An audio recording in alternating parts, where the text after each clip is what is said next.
A struggling father saves a wealthy woman from drowning. He had no idea who she was.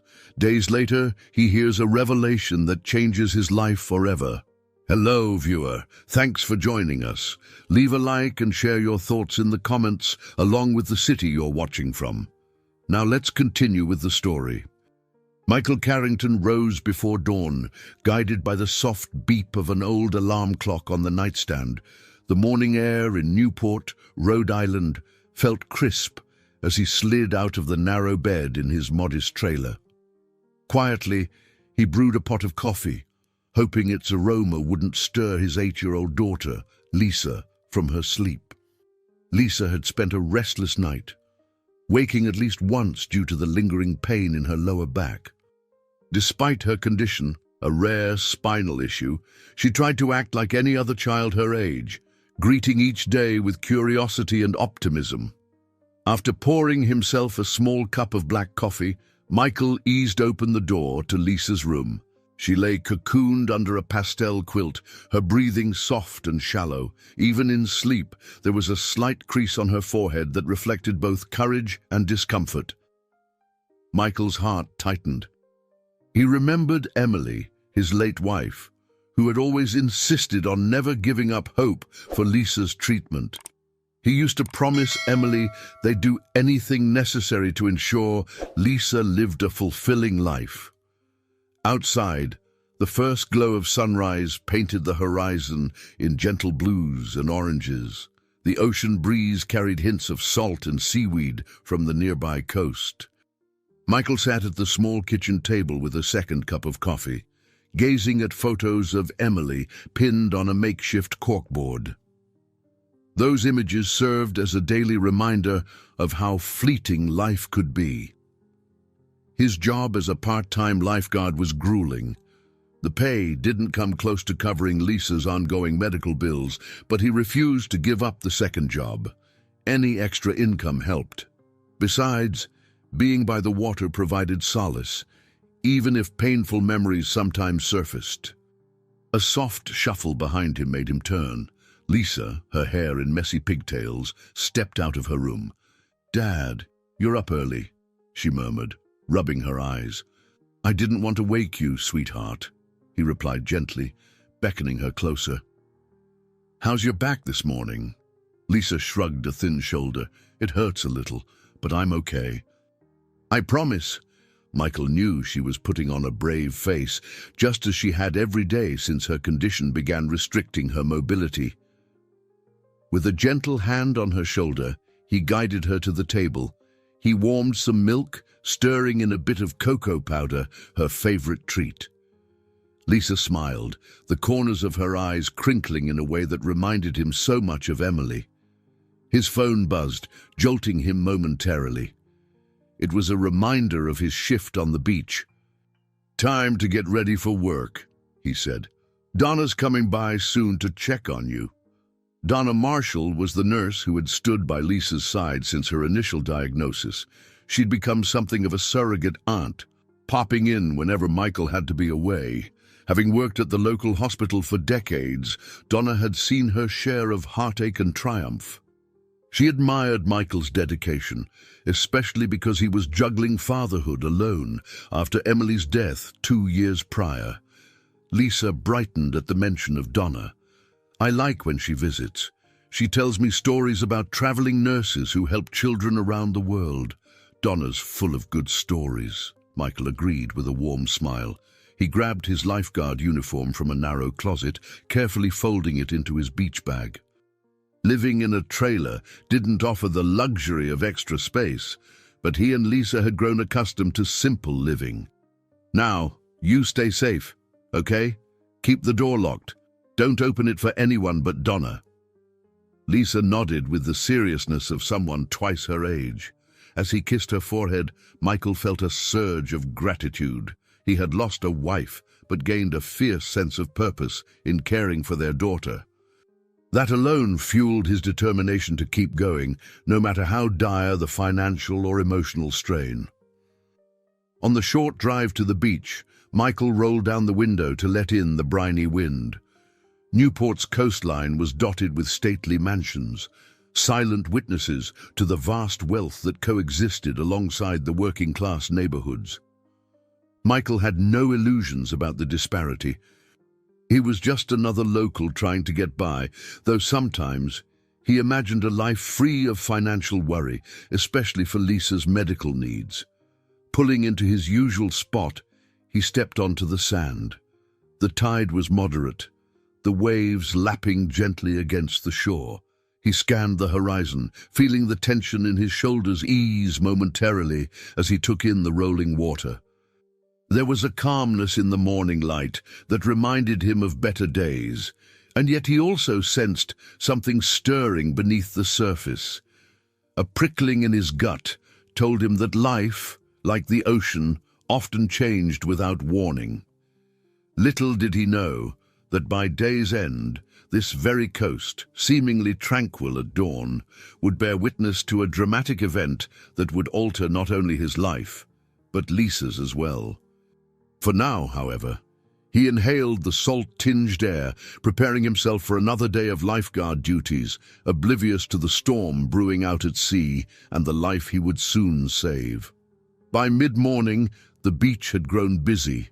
Tourists spread colorful towels across the sand, and children ran in zigzags, squealing every time a wave nipped at their ankles. Michael perched on the tall lifeguard stand, scanning the open water. A routine day, he thought. The temperature was mild, and no severe rip currents had been reported. Still, something about the horizon made him uneasy. He noticed a sleek white yacht anchored further out, bobbing somewhat erratically. The hull glinted under the sun, but it seemed too close to the rocky outcroppings along the side of the bay. He pressed the binoculars to his eyes, catching a glimpse of two figures on the deck, gesturing in apparent confusion. Then in a split second, a loud crack ripped through the air, like thunder on a clear day. Beachgoers jerked their heads around, disoriented by the noise. Michael dropped the binoculars and leaned forward. The yacht had collided with the rocks. The engine roar combined with the clatter of snapping fiberglass.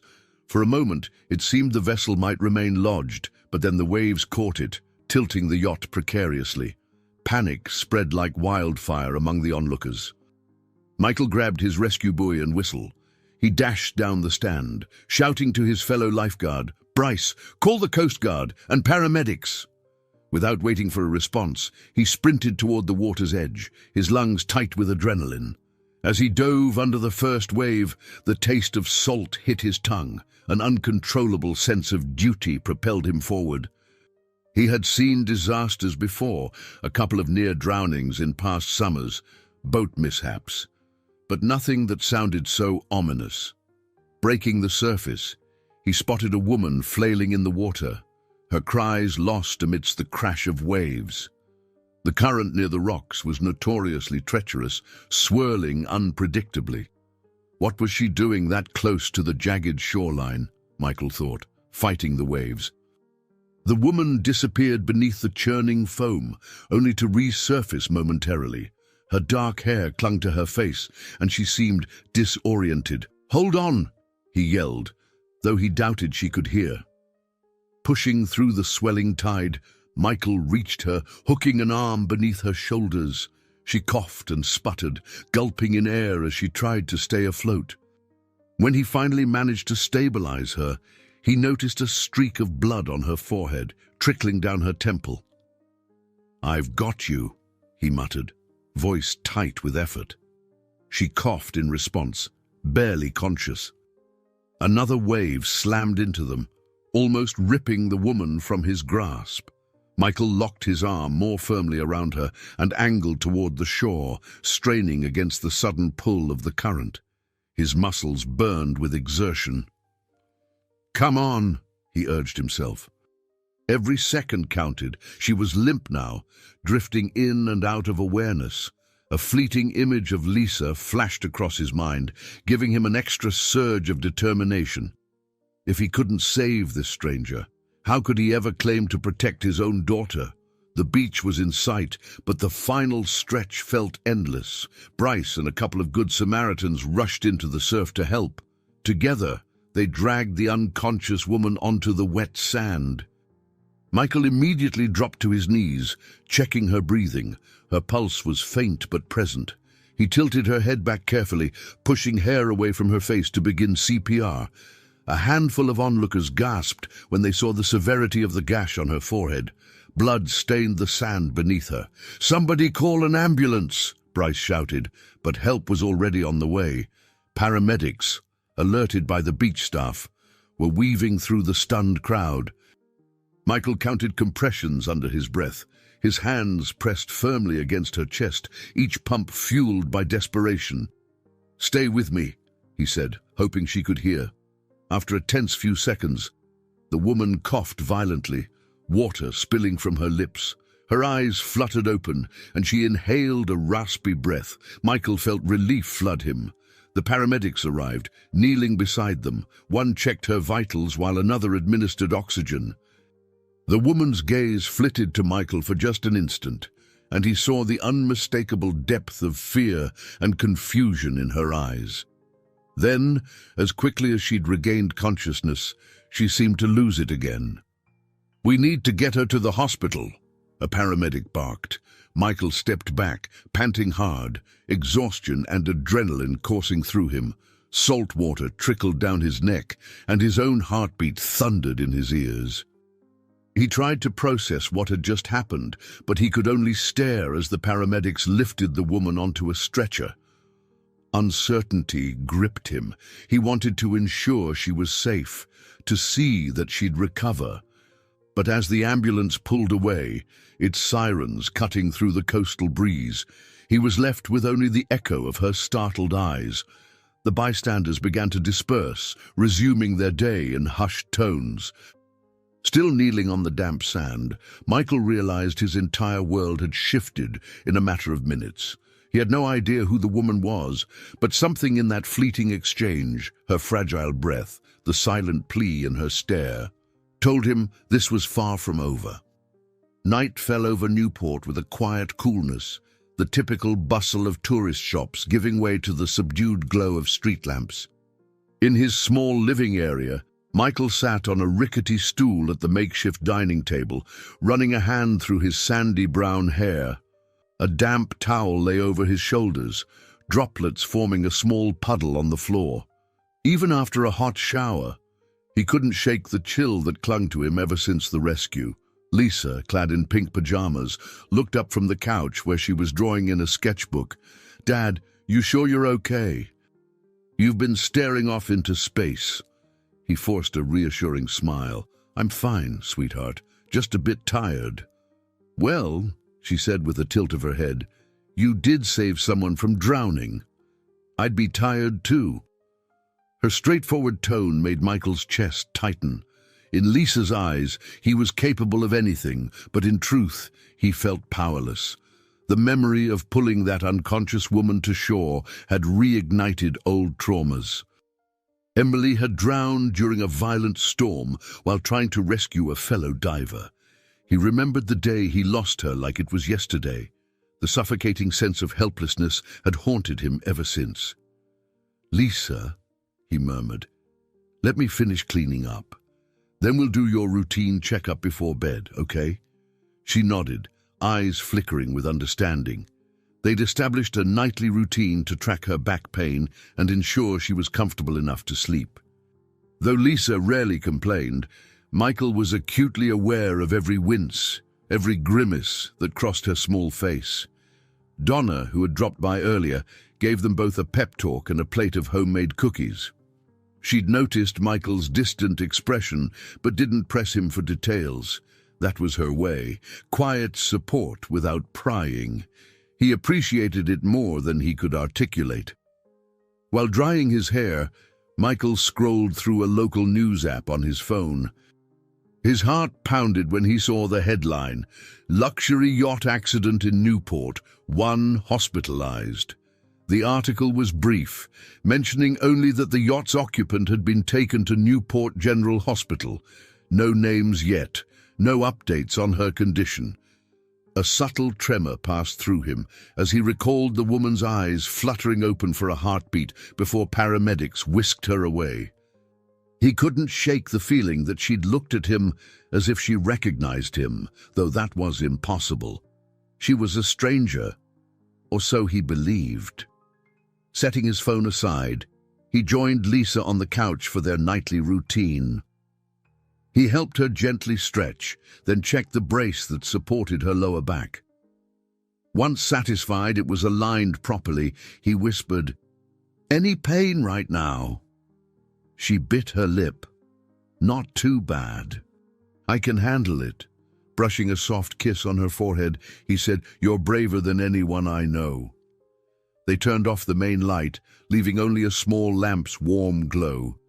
Lisa nestled under a fleece blanket, letting out a tiny sigh. Within minutes, she slipped into the realm of dreams. Michael watched her for a moment, a lump forming in his throat.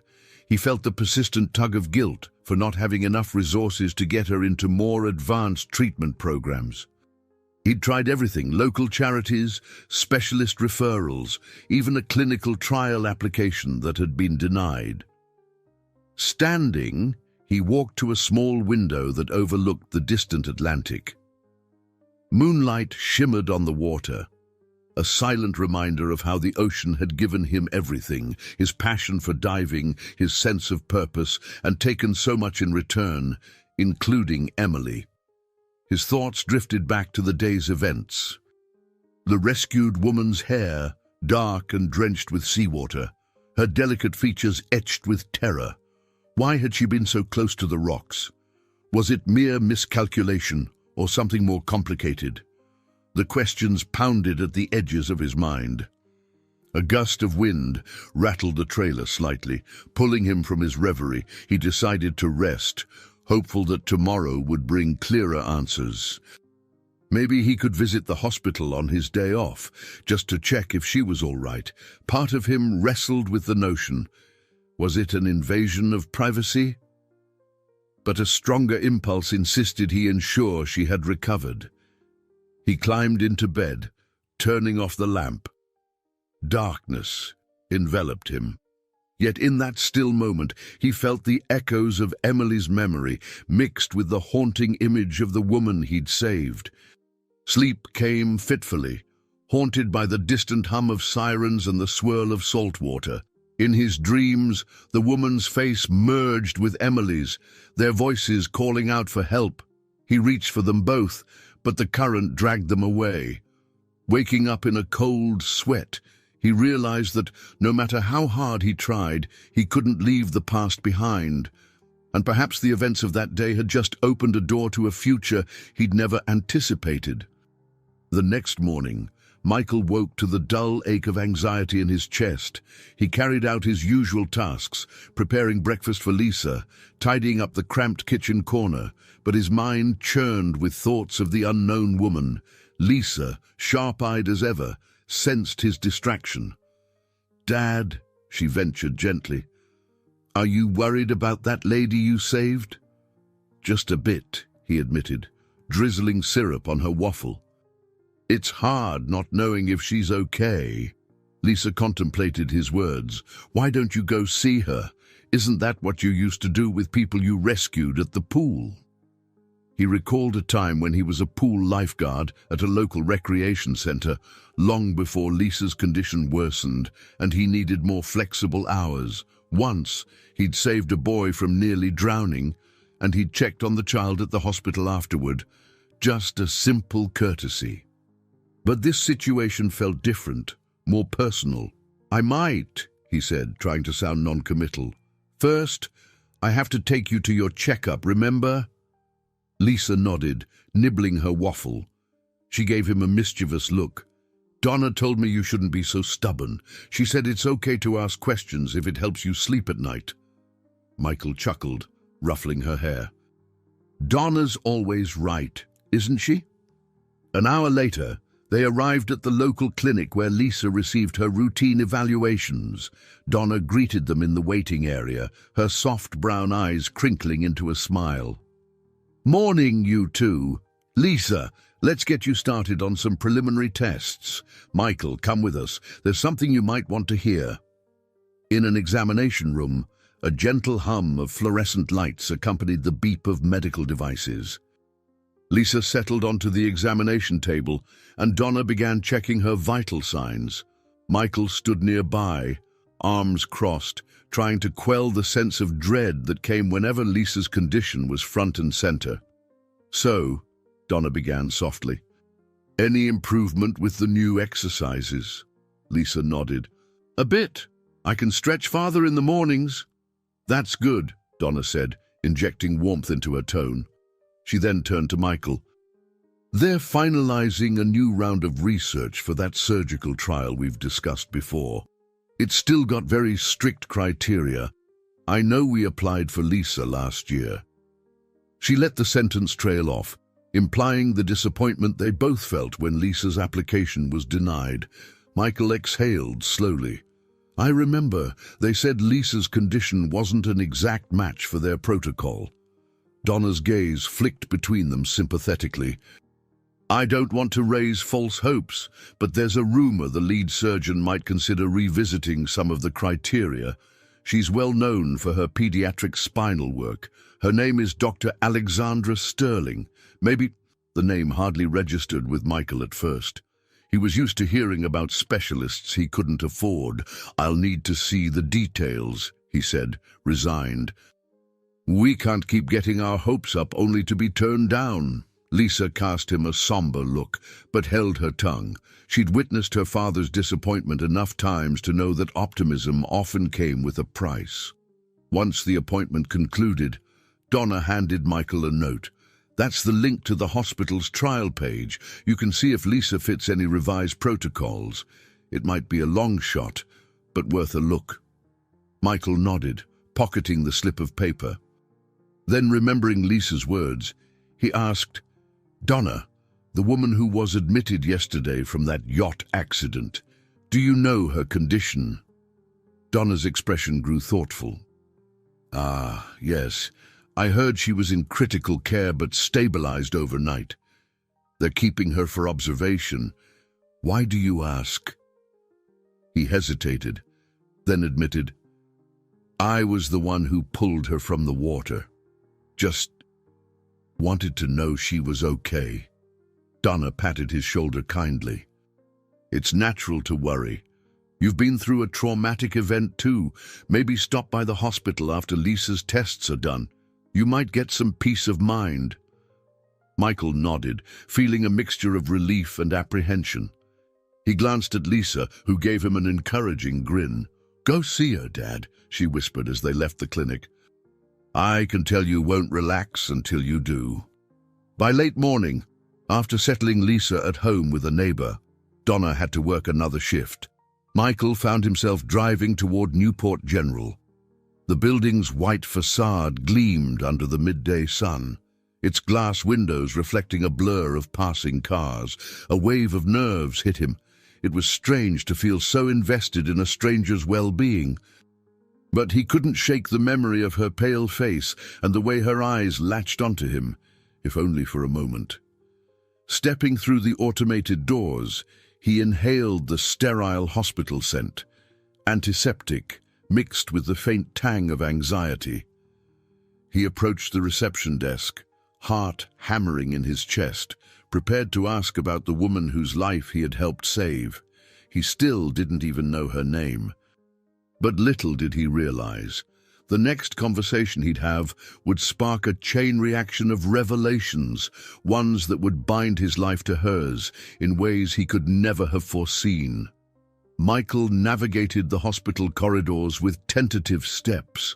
The polished floors and fluorescent lights gave everything a clinical, detached feel, a sharp contrast to the chaotic scene on the beach.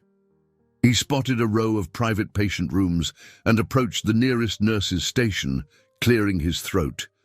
"Excuse me," he said, his voice hushed. "I'm looking for the woman who came in yesterday from that yacht accident.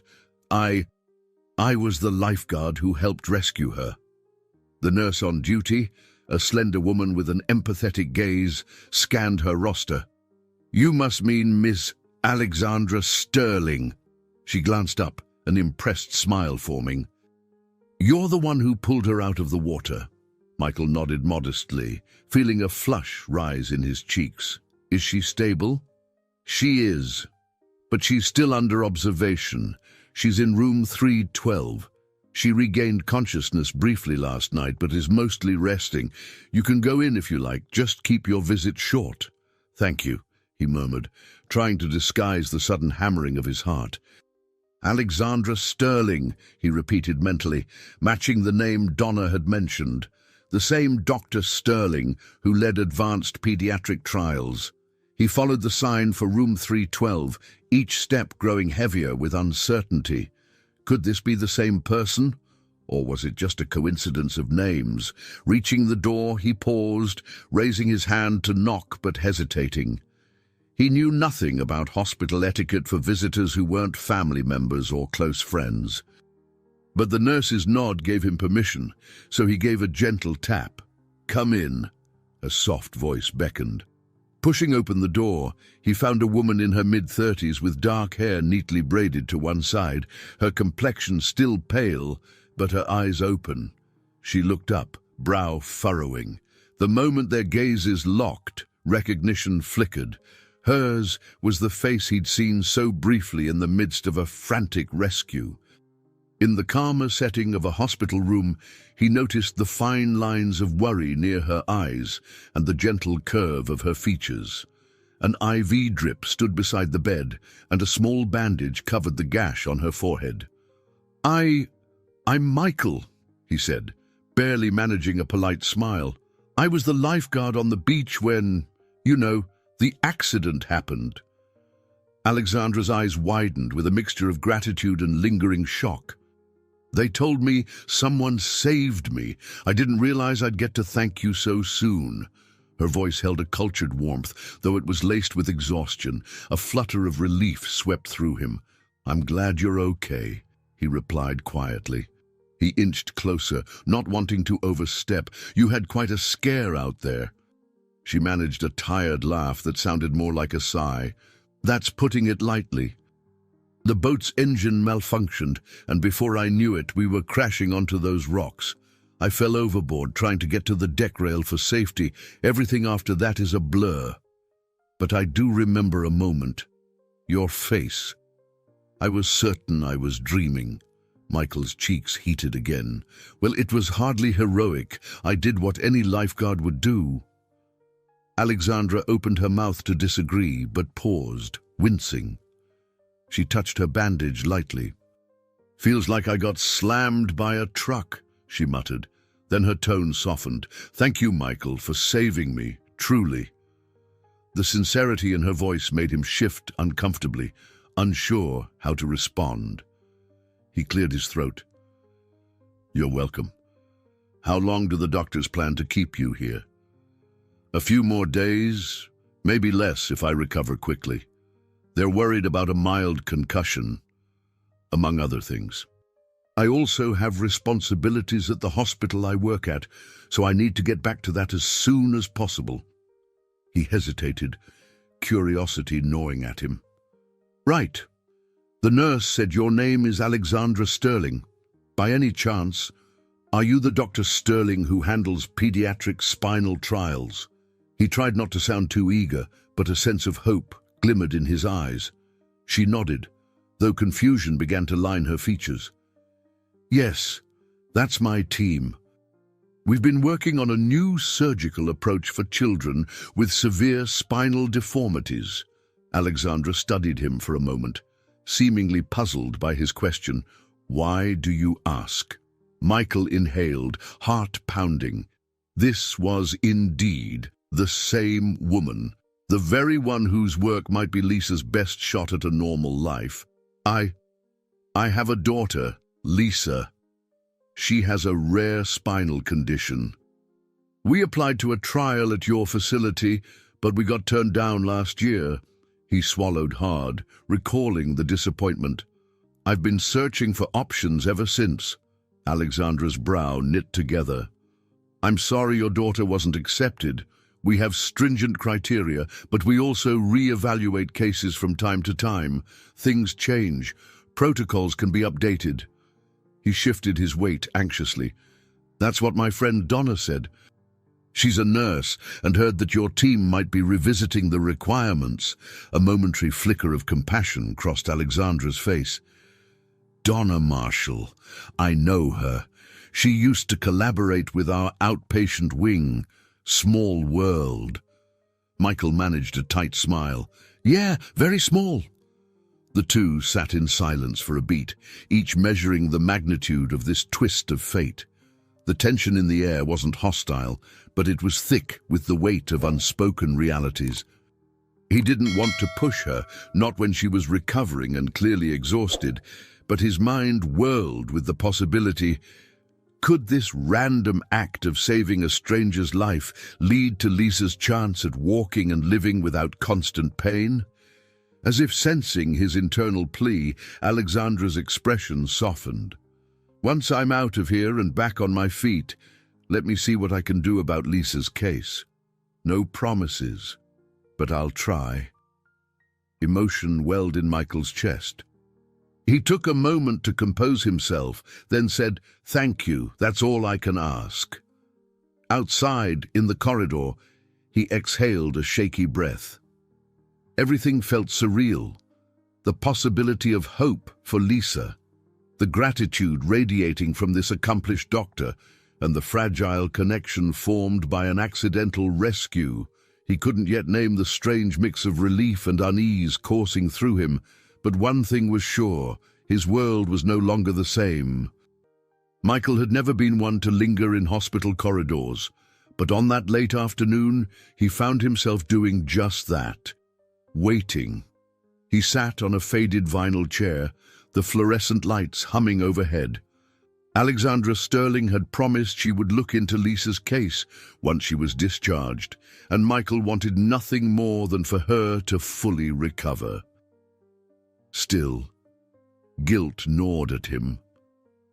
Was he hoping too strongly that her gratitude would somehow open a door for Lisa?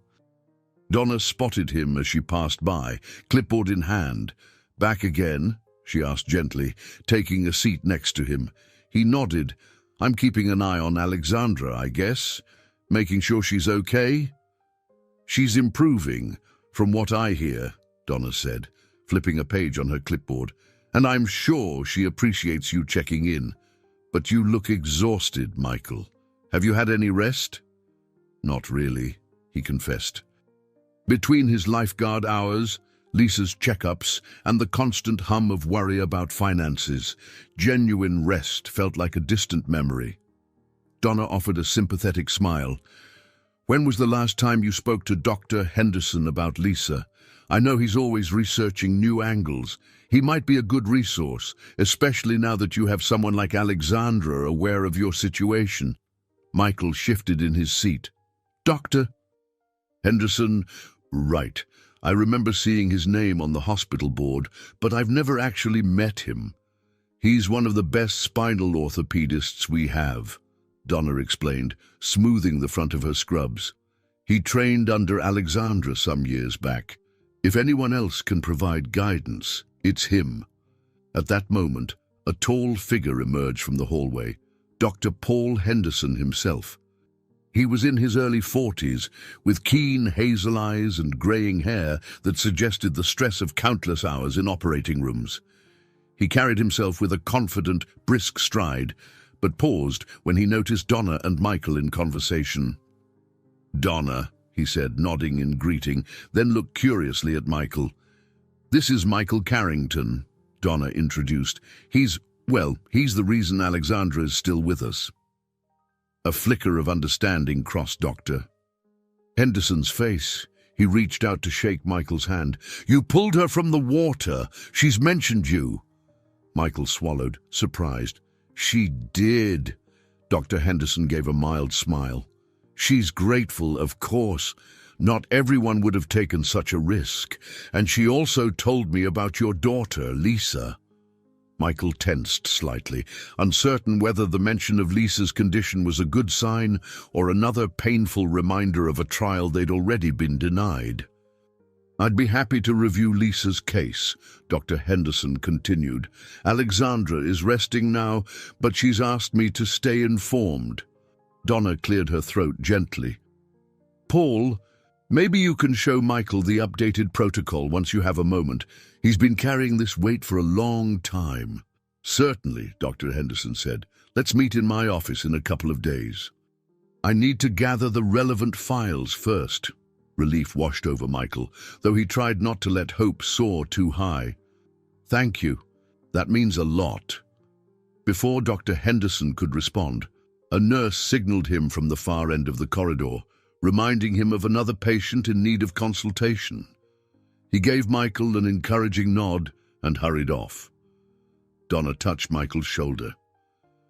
Seems you've got a path forward. Michael exhaled slowly.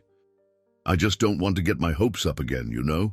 Every time Lisa and I think we've found a potential solution, it slips away. Donna's eyes shone with compassion. I know it's been one disappointment after another, but you've got Alexandra and Dr. Henderson on your side now, and that's significant. Don't underestimate how far genuine goodwill can go. A brief silence hung between them before Donna stood to return to her shift. I'll check in on Lisa tomorrow morning. Let me know if you need anything. Left alone once more, Michael glanced toward Alexandra's room. The door was partially open, and he could see a nurse adjusting her IV drip. Alexandra appeared to be asleep, her face relaxed, though a crease in her brow betrayed lingering discomfort. He felt an unexpected sense of protectiveness. Over the years, he'd trained himself to separate emotions from his role as a lifesaver. Victims came and went, and he seldom got personally involved in their recoveries. This time, though, everything was different. Standing, he prepared to leave. There was no point in staying if Alexandra needed her rest. He passed by her door and paused briefly, peeking in. She looked so peaceful, entirely unlike the panicked woman he'd hauled from the waves. A surge of gratitude warmed his chest. Thank you for giving Lisa a chance, he whispered into the hushed room. Even if the path proved complicated, even if the final outcome was uncertain, that flicker of possibility was enough to keep him moving forward.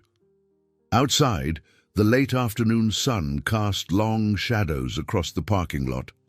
Michael climbed into his old sedan, the engine sputtering before catching. As he pulled away, he couldn't help feeling a cautious optimism. Maybe, just maybe, this was the mentorship he needed, a team of dedicated professionals willing to fight for Lisa's future just as fervently as he did. Early the next morning, the golden light of sunrise filtered through the thin curtains of Michael's trailer. He was already awake, sipping lukewarm coffee as he reviewed a pamphlet Donna had given him about clinical trials. The words blurred, a tangle of medical jargon and disclaimers that left him uneasy. Lisa woke to the smell of toast. Shuffling into the kitchenette, she yawned. Dad, we don't have to go to the beach today, right? Michael set down his cup, offering a soft smile. No shift today. I'm meeting Dr. Henderson at his office in the afternoon. Her eyes lit up. For me. For us. He corrected gently. He might have insight into your condition, or he might confirm we're not a match. I just don't want you to be disappointed if it doesn't work out. Lisa climbed onto a stool. We'll be okay, Dad. We always are. Despite her maturity, there was a flicker of hope in her gaze. They spent the morning in a subdued routine, household chores, a small walk for Lisa to loosen her muscles, and a quick trip to the local market for basic groceries. Every so often, Michael would glance at the time, anxious about the looming appointment. By early afternoon, Lisa sat with Donna in the clinic's waiting lounge. Michael was hesitant to bring her directly to the meeting, uncertain of what he'd hear. Donna gave him a thumbs up from across the room. Go on, we'll be right here, she assured him. Heart thrumming, Michael followed the signs toward Dr. Henderson's office. The corridor was lined with motivational posters and photos of children who'd overcome challenging diagnoses. The images reminded him of Lisa, her unstoppable spirit, the quiet determination in her eyes.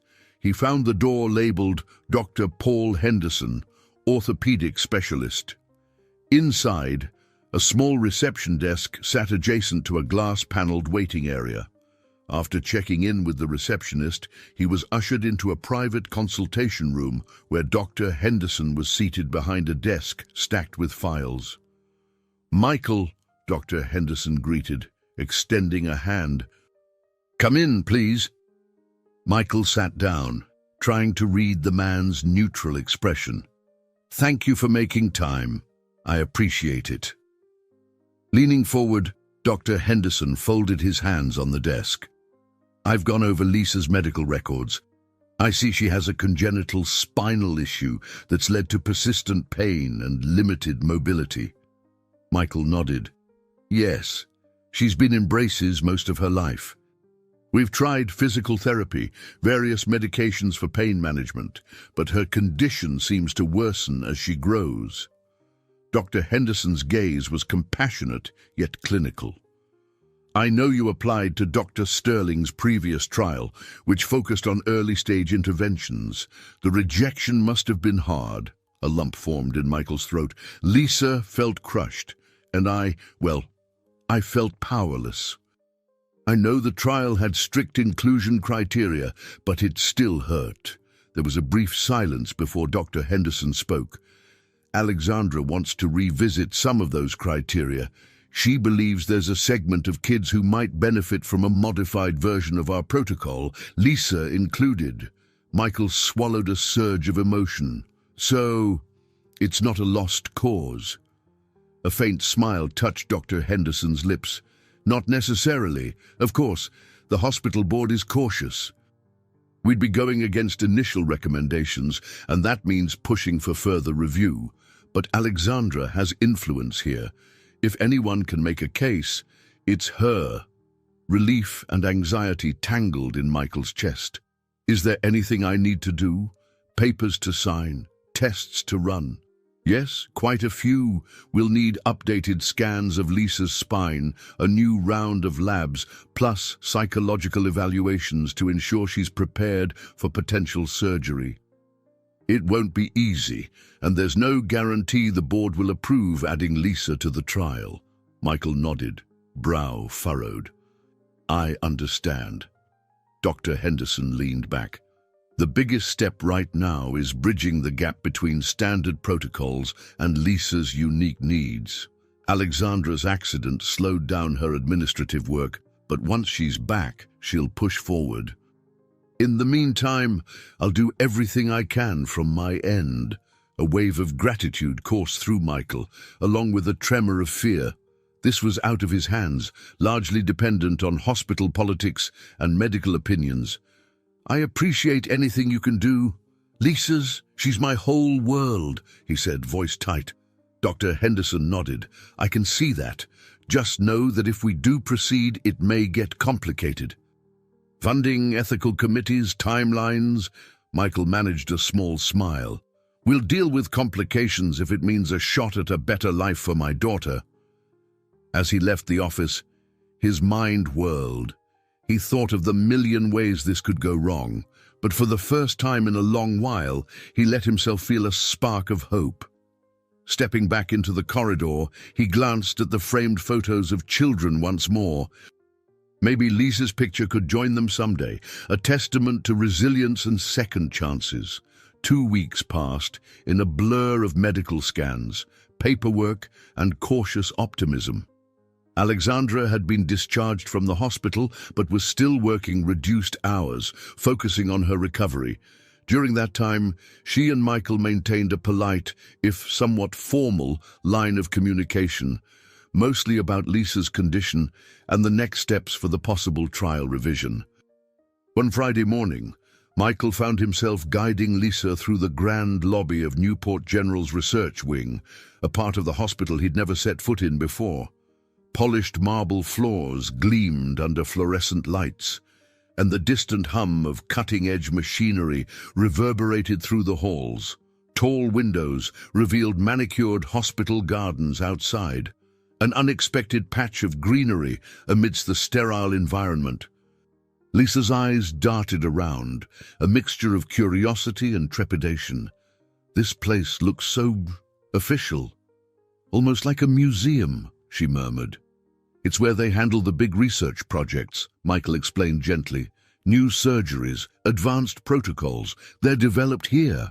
Up ahead, Dr. Henderson waited by a set of double doors, wearing a reassuring smile. There's someone I want you to meet, he told them, gesturing for them to follow. She's the head nurse in our research unit, and she'll be your main point of contact once the screening process for Lisa begins. They stepped into a sleek conference room, furnished with a glossy wooden table and high-backed chairs. Tall windows let in ample daylight. Seated at the table was a poised, middle-aged woman with silver-streaked hair pinned neatly back. Her ID badge read, Nurse Cynthia O'Neill. She greeted them warmly. Lisa, Michael, I've heard so much about you, Nurse O'Neill said, extending her hand. She spoke in a calm, measured tone. We'll be doing a variety of tests, some physical, some mental health assessments. I understand it can be daunting, but I'm here to walk you through everything. Lisa shuffled closer to Michael. It's okay, she managed, her usual bravery tinged with nervousness. I'll wait outside while you do the scans, Michael said softly, sensing her anxiety, but I'll be right here if you need me. Nurse O'Neill led Lisa away, leaving Michael and Dr. Henderson in the conference room. Trying to ease the tension, the doctor offered Michael a seat. They'll do some imaging to see if Lisa's condition has progressed since her last evaluation, he explained. Michael settled in, resting his hands on the table. I'm worried the board still won't approve a change in protocol. Alexandra must be under a lot of pressure. Dr. Henderson let out a measured sigh. She is. Some colleagues think she's bending too far for one patient, but she counters that Lisa's case represents a subset of children who aren't being served by our existing criteria. If it were just about one child, the board might say no. But Alexandra's framing it as an expansion of who we can treat effectively. Michael nodded, a flicker of hope stirring. That sounds promising. But how is she holding up? She's out of the hospital, but is she really fully recovered? Physically, she's improving well, Dr. Henderson replied, crossing his arms. Emotionally, she's juggling a lot. This research means everything to her. And from what I've observed, she's also grappling with personal pressures. There's been talk of an ex-fiancé causing her trouble, though she keeps that private. Hearing that, Michael felt a pang of sympathy. He knew what it was like to carry personal burdens alongside professional ones. I'd like to thank her properly when things calm down. She might appreciate that, Dr. Henderson responded, a hint of a smile on his lips. Moments later, Lisa returned with Nurse O'Neill, looking tired but relieved. The scan room was kinda loud, she said, rubbing her arms. But Nurse O'Neill stayed with me the whole time, so it wasn't too bad. Michael bent down to meet her gaze. Everything all right? Lisa nodded. Yeah, I'm okay. Nurse O'Neill handed over a folder. These are the preliminary images. I'll take them to Dr. Sterling later this afternoon. We'll let you know if anything additional is needed. With that, they were led back into the lobby. Sunlight streamed through the large windows, illuminating Lisa's face as she gazed at the pristine landscaping. Michael placed a hand on her shoulder. You did great today. It's just so different from the usual hospital checkups, she murmured. Everything feels bigger, more serious. Michael couldn't deny that.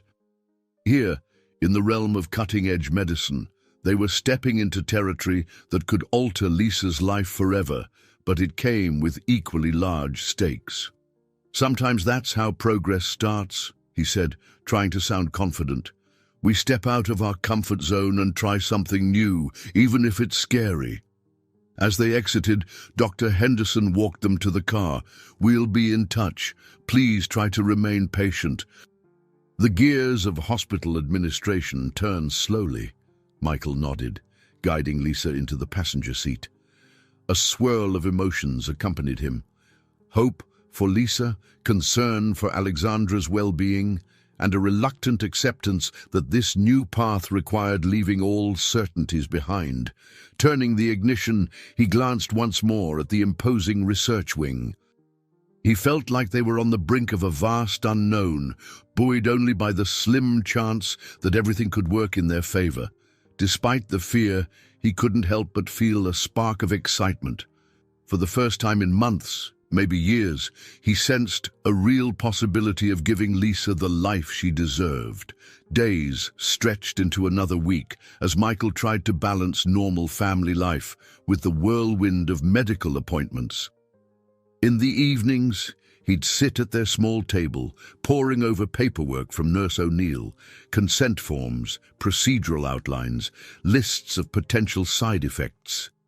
Lisa would do her best to keep her spirits high, but sometimes he caught her staring at the spine brace around her waist, a flicker of uncertainty crossing her face. One afternoon, while Michael was doing laundry in the trailer park's communal facility, his phone buzzed. He hurried to answer, dropping a couple of socks in the process. "Hello? Michael, it's Alexandra," came the measured voice on the other end. "I have a progress update on Lisa's case. Are you free to meet at the hospital tomorrow morning?"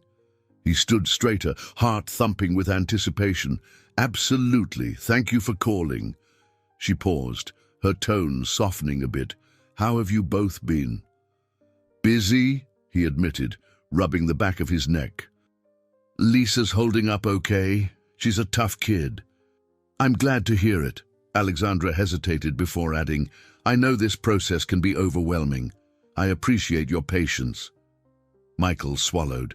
He could sense she was under her own form of strain. "We appreciate you taking the time." "Really?" The next morning found them in a modest meeting room near the pediatric wing. The walls were a comforting shade of pale green, decorated with children's drawings of rainbows and smiling faces. It was a subtle reminder of the stakes for so many families who passed through these halls. Alexandra arrived, wearing a crisp white coat over light professional attire. She moved carefully, as though still mindful of lingering aches from her injury. Yet her demeanor was composed, the slight pinch between her eyebrows the only sign of residual stress. "Michael!" she greeted, extending a hand. When she turned to Lisa, her stern expression softened. "Hello, Lisa. It's nice to finally meet you officially." Lisa gazed at her, curiosity twinkling in her eyes. "You're the person who's going to help fix my back?" she asked with a directness only a child could muster. A faint smile curved Alexandra's lips. "I hope so. We're still working out the details, but I promise I'll do everything in my power." They settled around a small, round table. Nurse O'Neill appeared with a file of test results, passing it to Alexandra. As she flipped through the pages, Alexandra explained, "I've reviewed Lisa's scans. There's a chance the new approach we're developing could address the curvature in her spine. But to make that official, I need approval from the hospital board." Michael leaned forward, anxiety knotting in his stomach. "What do they need?"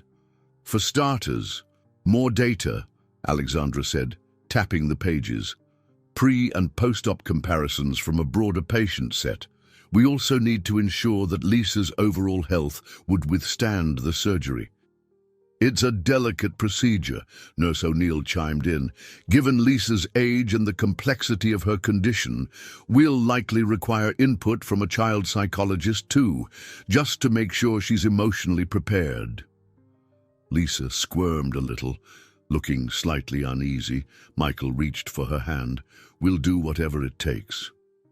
Alexandra studied them both for a moment. "I know you will." She paused, weighing her words. "Michael, I'm aware this is personal for you, but there's something else. The board might question whether I'm showing favoritism, given how we met. I want to be upfront about that." He felt a pang of guilt. "I don't want you risking your reputation or your research." She waved off his concern. I'm not worried about that if it means helping the right patients. But I want to be transparent in case you hear rumors. This is about more than just you and me. This is about patients like Lisa who've been overlooked. A quiet settled over the group. Lisa's eyes flicked between them, perhaps sensing the unspoken gravity in the room. Nurse O'Neill patted Lisa's arm gently. One step at a time, dear. We'll do another round of tests soon. For now, try to keep your spirits up and follow the therapy exercises, Doctor. Henderson prescribed. As they wrapped up the meeting, Alexandra guided Michael aside. I've also heard your second job as a lifeguard ends soon. Is that right? He nodded. Season's almost over. After that, I'm back to being just a diving instructor at the local aquatic center. Less money, but it's year-round. She studied him, empathy shining in her eyes. If expenses get overwhelming, let me know. I can connect you with the hospital's financial aid office. Michael hesitated.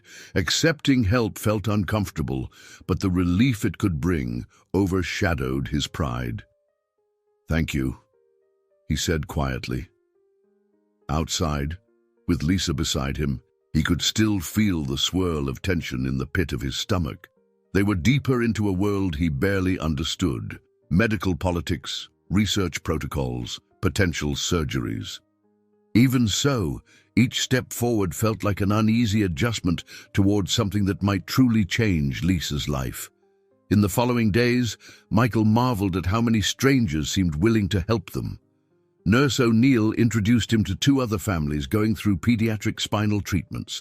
There was the Jefferson family, whose teenage son had recently undergone a similar surgical procedure, and the Cruises, parents of a little girl with scoliosis.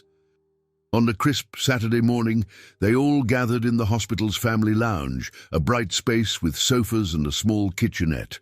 The Jeffersons, a couple in their mid-40s, offered encouraging words. Their son, David, still wore a back brace but proudly demonstrated how he could now stand straighter than before. It was scary, Mrs. Jefferson confided to Michael, but seeing the improvement makes every moment of worry worth it. Lisa sat cross-legged, chatting with David, who offered tips on how to cope with pain. I pretend I'm a superhero in training, he said, puffing out his chest theatrically, making Lisa giggle.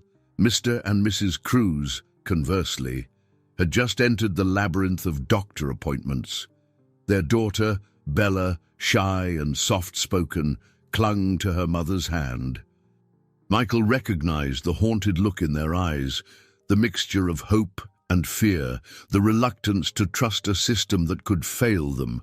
Between shared cups of coffee and a plate of store-bought cookies, the parents traded stories about insurance battles and the emotional toll of constant medical visits. Michael opened up about the times he felt utterly powerless, especially when Lisa's pain flared and he had no sure path forward. Mrs. Cruz nodded tearfully. It's such a relief to know we're not alone. Our relatives keep telling us to just stay positive, but they don't see the nightly crying or the financial strain. Nurse O'Neill joined them, offering a gentle smile.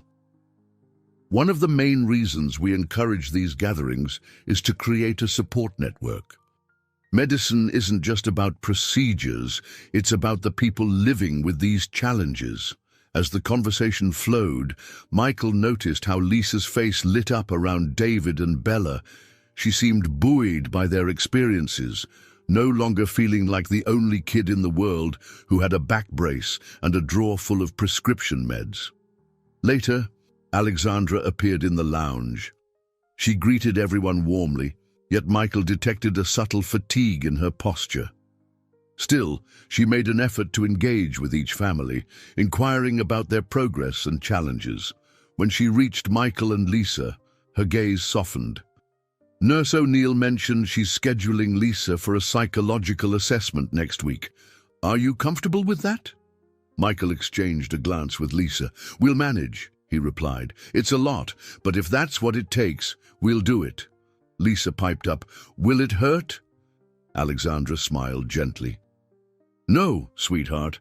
It's just talking to someone who wants to understand how you feel about everything. They might do a few simple tests, word associations, drawings, but nothing painful. Lisa nodded, relieved. Just then, Dr. Henderson strode in, carrying a stack of files. He wore a faint grin. Hey, I've got an update on the board meeting next week.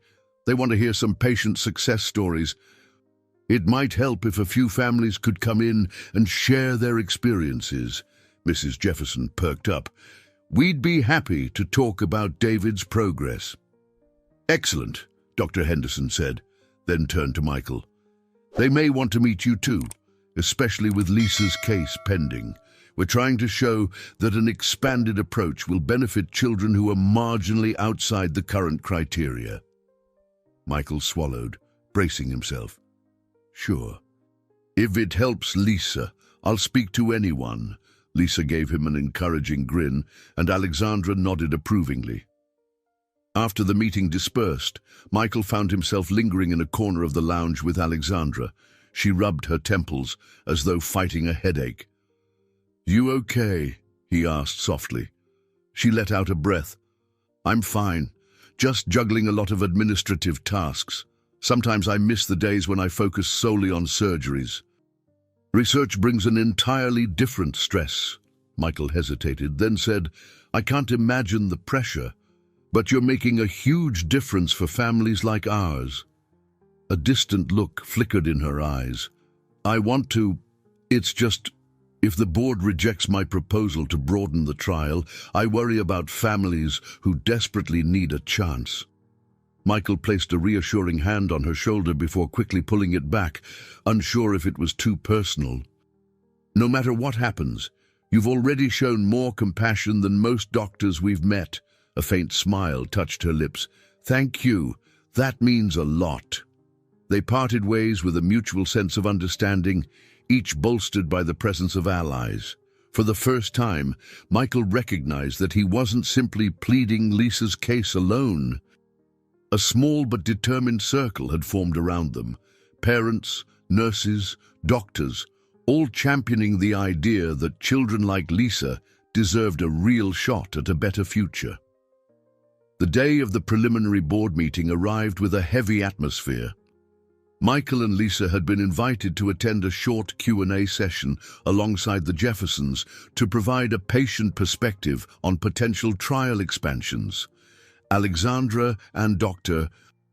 Henderson had prepped them as best they could, but Michael's palms were still damp with nerves as he waited in a stark conference room. Rows of serious-looking hospital administrators and a few medical experts sat at a long table, their expressions inscrutable.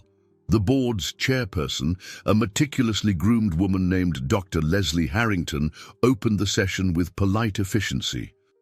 We're here to discuss the possibility of broadening eligibility for the pediatric spinal trial. Dr. Sterling, Dr. Henderson, you may present your arguments. Alexandra began, standing before a projector screen displaying slides of spinal X-rays and statistics. Her voice was clear but impassioned, explaining how certain children, like Lisa, didn't fit perfectly into the existing trial criteria, but could still benefit significantly. She cited examples from other medical centers, referencing peer-reviewed studies that supported a more inclusive approach. Michael listened, heart pounding, clinging to every word. Occasionally, he glanced at Lisa, who sat quietly, her hands folded. She seemed small in the imposing space, but he admired her courage just for being there. After Alexandra concluded, Dr. Henderson spoke, reinforcing her points with technical details. Then came the questions, pointed inquiries about funding, the risk of altering established protocols, and the potential strain on hospital resources. Some board members seemed open to the idea, nodding thoughtfully. Others looked skeptical, arms folded across chests or lips pressed into thin lines. Finally, Dr. Harrington gestured toward Michael. We understand we have a parent present who wishes to speak. Mr. Harrington? Michael's heart thumped so loudly he wondered if everyone else could hear it. Rising from his chair, he cleared his throat. "Thank you for letting me speak. My daughter, Lisa, has been living with a rare spinal condition since she was 3. We've tried everything within our means: physical therapy, pain management, and so many specialist visits I've lost count." He paused, scanning the room. "But her condition keeps progressing. She's 8 years old now, and without a more aggressive intervention, her mobility could decline further. I understand protocols exist for a reason, but each child is different, and sometimes a strict cutoff might exclude kids who really need help." Lisa glanced up, offering a small smile that bolstered him. "We're not asking for a guarantee," Michael continued. "We're just asking for a fair chance to see if she can benefit from a procedure that might let her live more like a typical kid." For a moment, the room was silent. Then Dr. Harrington inclined her head. "Thank you, Mr. Carrington. We appreciate your perspective. We'll be discussing this further." Across the table, a male board member in a sharp suit leaned forward. "Doctor Sterling, how do we ensure we're not sacrificing the trial's scientific integrity by including borderline cases?" Alexandra squared her shoulders. "We make scientific integrity our priority, but we also acknowledge that real-world cases often fall outside neat boundaries. If we gather sufficient data, we can refine the protocol without compromising its rigor." The board member raised an eyebrow, but said nothing more. There was a ripple of whispered conversation among a few members. Then Dr. Harrington called the session to a close, stating they would reconvene in a few days to vote. Outside the conference room, Michael blew out a shaky breath. Lisa squeezed his hand. "Did we do okay?" she asked, voice timid. Dr. Henderson placed a reassuring hand on Michael's shoulder. "You did great. It's always intimidating, but personal testimony can be powerful." Alexandra stepped up to them, her expression guarded. Some seemed receptive, others, not so much. This was the first barrier. We still have to see how the vote goes. Michael offered a wavering nod. The tension in his chest refused to ease. "Is there anything else we can do?" "Wait," she replied, her tone tinged with weariness. "We let them deliberate. Meanwhile, I'll keep nudging them, providing more data, but there's always a risk they'll decide it's too big a leap." Lisa tugged at Michael's hand, her eyes flicking between Alexandra and him. "Don't give up, okay?" she said softly, her small voice steady with determination. Alexandra crouched down to meet Lisa's gaze. "I promise I won't give up on you," she said, warmth flooding her features. "We'll see this through together." The sincerity in her voice reassured Michael, even if apprehension still gnawed at him. As they left the administrative wing, the sunlight outside felt too bright, too harsh against the uncertainty swirling within. They had come face to face with the hospital's decision-makers, laid their hopes on the table, and now all they could do was wait. In that waiting, the first real confrontation of their journey had taken shape. Whether they would overcome it or be forced to watch another door slam shut remained to be seen. Michael felt the knot in his chest tighten as the days dragged on without a verdict from the hospital board. Lisa tried to keep busy with her schoolwork at home, but he noticed the way she occasionally paused in the middle of a sentence, wincing from back pain. Each grimace made him silently count the hours since they had presented their case. One late afternoon, he and Lisa were perched on the worn couch in their trailer. She was drawing a seaside landscape, complete with a cartoonish lifeguard tower. Michael recognized the stylized figure as him, tall, broad-shouldered, with a bright orange buoy in hand. "Is that me?" he asked softly. Lisa grinned. "Yes, Dad, but I added a cape." He laughed gently, but the sound quickly turned into a sigh. "Not sure how heroic I feel these days. Before Lisa could respond, a knock rattled the trailer door. Michael opened it to find Alexandra standing there in casual attire, a simple blouse and jeans. She clutched a folder, looking uncharacteristically tense. "Alexandra," Michael said, stepping aside. "Come in." She offered a polite smile to Lisa. "Hey, sweetheart. I hope I'm not interrupting anything important." Lisa shook her head, setting aside her crayons. "Just drawing. Is that about the board?" She eyed the folder in Alexandra's hand. "In a way," Alexandra replied, slipping into the small living space. She glanced around, noticing how tidy everything was, though the space was undeniably cramped. The scent of reheated pasta lingered in the air, reminding her that mealtime came and went with no sense of normalcy in this household. "Mind if we talk privately for a minute?" Lisa nodded in understanding, scooting off the couch to head into the bedroom, which was separated by a flimsy curtain. Michael invited Alexandra to sit. "How are you feeling?" he asked, recalling her still recent injuries. "Better," she said, though she absently rubbed her shoulder. "I managed a half-day of surgery last week, but administrative duties are devouring my time." Taking a deep breath, she tapped the folder. "I just received new data from Dr. Henderson. It looks promising for Lisa, if the board gives us the green light." Michael's chest loosened with a rush of hope. "That's great news. So why do you look so worried?" She hesitated, then admitted, "There's talk among some board members that including Lisa would be favoritism, an emotional decision because of how we met. One of them, Dr. Mills, is particularly vocal. He's concerned about the precedent it might set." Michael pressed his lips into a tight line. "But Lisa's not the only child who could benefit. You've said so yourself. This expansion would help others as well." "It would," Alexandra agreed, her voice steady. "But Dr. Mills is old school, Dee, and he likes rigid boundaries. I'm gathering all the updated clinical data to counter his argument. I just want you to be aware that the final vote might not be unanimous. There could be delays, even if the board eventually decides in our favor." A wave of frustration coursed through Michael. They had already waited so long, and Lisa's condition wasn't improving. "Is there anything I can do?" Alexandra met his eyes. "Just keep being Lisa's father. Show them that this family is engaged, committed, and ready to comply with any requirement.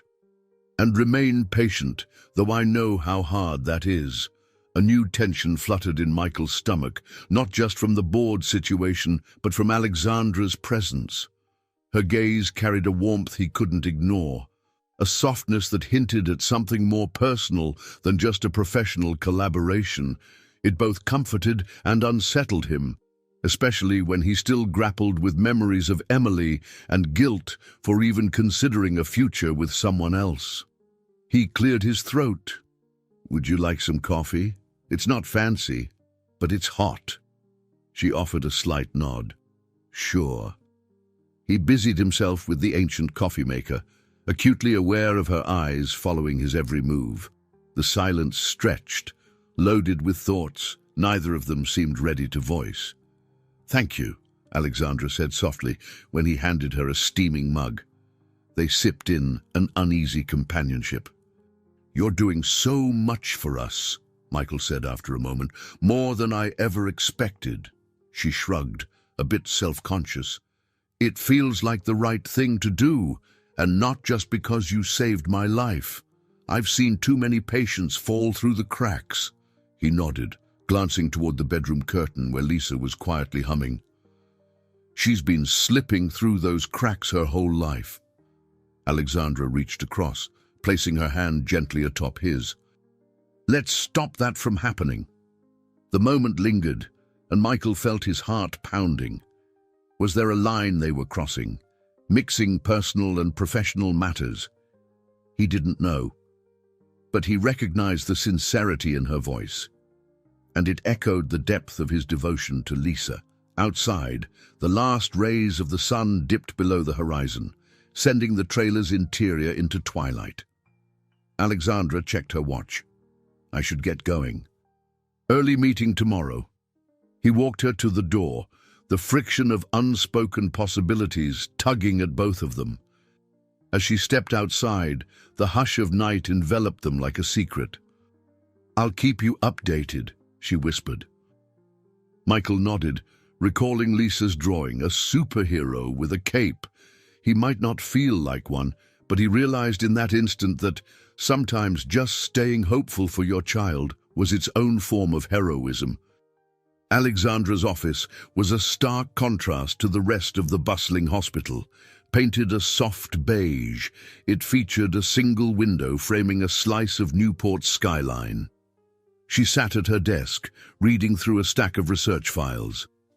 The overhead light cast a warm glow on her dark hair, neatly pinned back. A firm knock broke her concentration. "Come in," she called. The door swung open, revealing a tall man in a tailored suit, Robert Avery.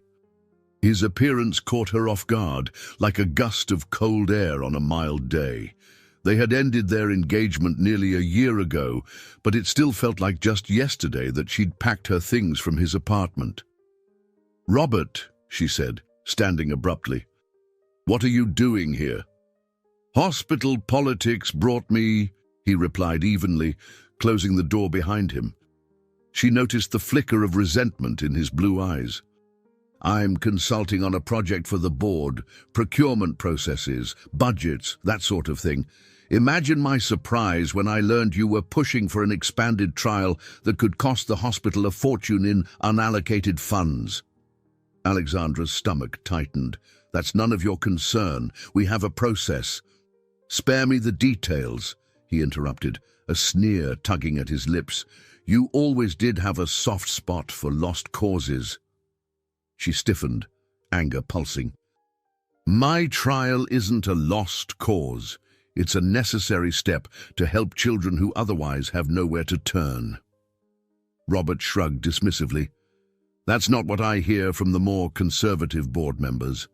They think it's personal for you. Something about a lifeguard who saved your life, and now you're determined to repay the favor."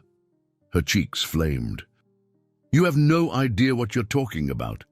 Stepping closer, he glanced at the framed photographs on her shelf. Images of past successes, smiling pediatric patients, colleagues celebrating breakthroughs. "Is that your new approach now? Mix personal debt with professional duty? You used to draw a line, Alexandra. You used to keep emotions out of your work." A swirl of memories assaulted her, days when she and Robert were a power couple, each climbing their respective ladders in medicine and hospital administration. Their breakup had been fueled by his constant belittling of her compassion, mocking her for letting emotions sway her decisions. She swallowed hard, determined not to let him see her vulnerability. "If you're here to intimidate me, it won't work." "I'm not the same person I was when I was with you." He gave a hollow laugh. "No, you're more reckless. I saw pictures of the boat wreck, heard how you nearly drowned, and now you're risking your career on a borderline case like Lisa's. You could lose everything if it fails. The board might shut down your entire research program."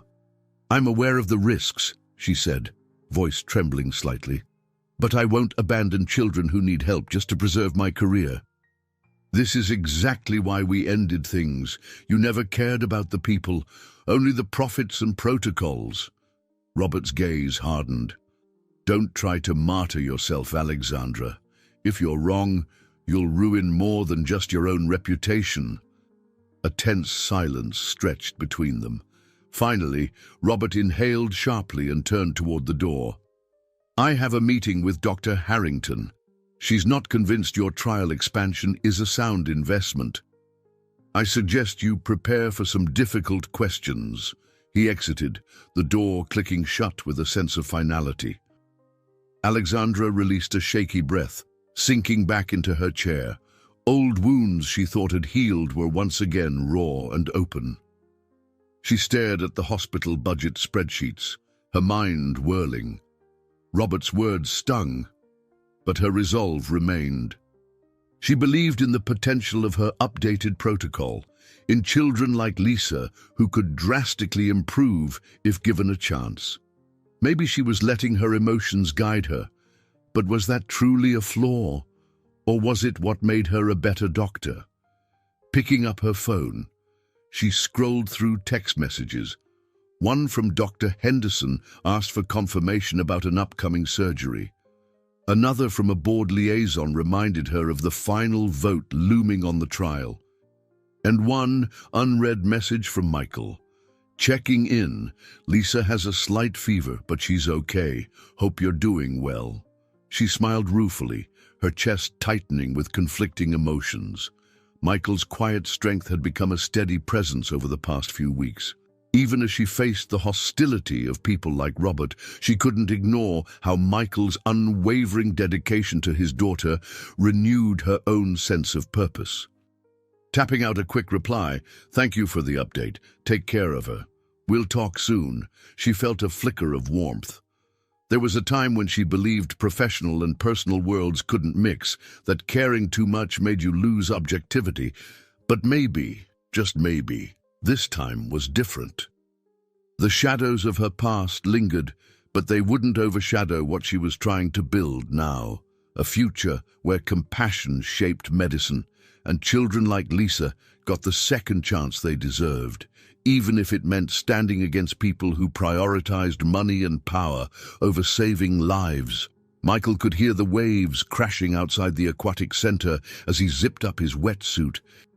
The off-season brought fewer diving clients, but a small group of enthusiasts had scheduled a lesson that afternoon. Teaching them was a welcome distraction from his worries. At least, in the water, his mind could briefly quiet. He led the group through basic breathing exercises and safety checks. Under normal circumstances, the rhythmic calm of the water would center him. But today, the tension in his chest refused to ease. He kept picturing Lisa at home with a fever. She insisted she was fine, but he suspected the stress of waiting for the board's decision was beginning to take a physical toll on her. After an hour, the group wrapped up their dive, and Michael exchanged polite farewells. Alone in the shallows, he peeled off his gear, gazing into the horizon. The ocean looked serene, a deceptive facade. He knew how quickly conditions could change, something he'd learned painfully with Emily's accident and Alexandra's rescue. The memory of Emily surfaced, and he closed his eyes, letting the ache wash over him. She had been fearless, diving into any challenge without hesitation. If she were here, he wondered, would she be proud of how he was fighting for Lisa? Or would she tell him to push harder, demand answers now? He sighed and headed back to the aquatic center's locker room. As he stepped outside, still damp from the dive, he nearly bumped into Donna. She was pacing near his car, arms folded tightly against a brisk breeze. "Donna?" he asked, startled. "Is everything okay? You don't usually come out here." She turned, relief flooding her face. "Michael, I've been trying to reach you. Dr. Henderson wants to see you. He said there's some urgent matter about the trial." Alarm jolted through him. "Is Lisa all right?" "She's okay, resting at home with a neighbor. But Dr. Henderson specifically requested a meeting with you and Alexandra." 15 minutes later, he was in Dr. Henderson's office, still wearing the damp t-shirt he'd thrown on after the dive. Alexandra stood by the window, looking tense. A line of worry marked her forehead. Dr. Henderson held a manila folder stuffed with documents. "Good, you're both here," he began, voice grave. "I just had a tense conversation with Dr. Harrington. The board is preparing to vote sooner than expected, tomorrow morning. And from what I can gather, Robert Avery is advising them to deny the expansion." Michael's heart dropped. "Deny it? That means Lisa won't be accepted." Alexandra crossed her arms. "I just spoke with Robert as well. He seems determined to frame this as an emotional overreach on my part. If the board follows his recommendation, We're at a standstill. Is there anything we can do? Michael asked desperately. Dr. Henderson's gaze flicked to Alexandra, then back to Michael. We can present additional supporting data, medical rationales, anything to strengthen the argument that children like Lisa shouldn't be dismissed by rigid criteria. Alexandra pulled out a thick binder from the shelf. I've compiled case studies from other hospitals showing successful outcomes with borderline patients, but the real sticking point is the financial risk.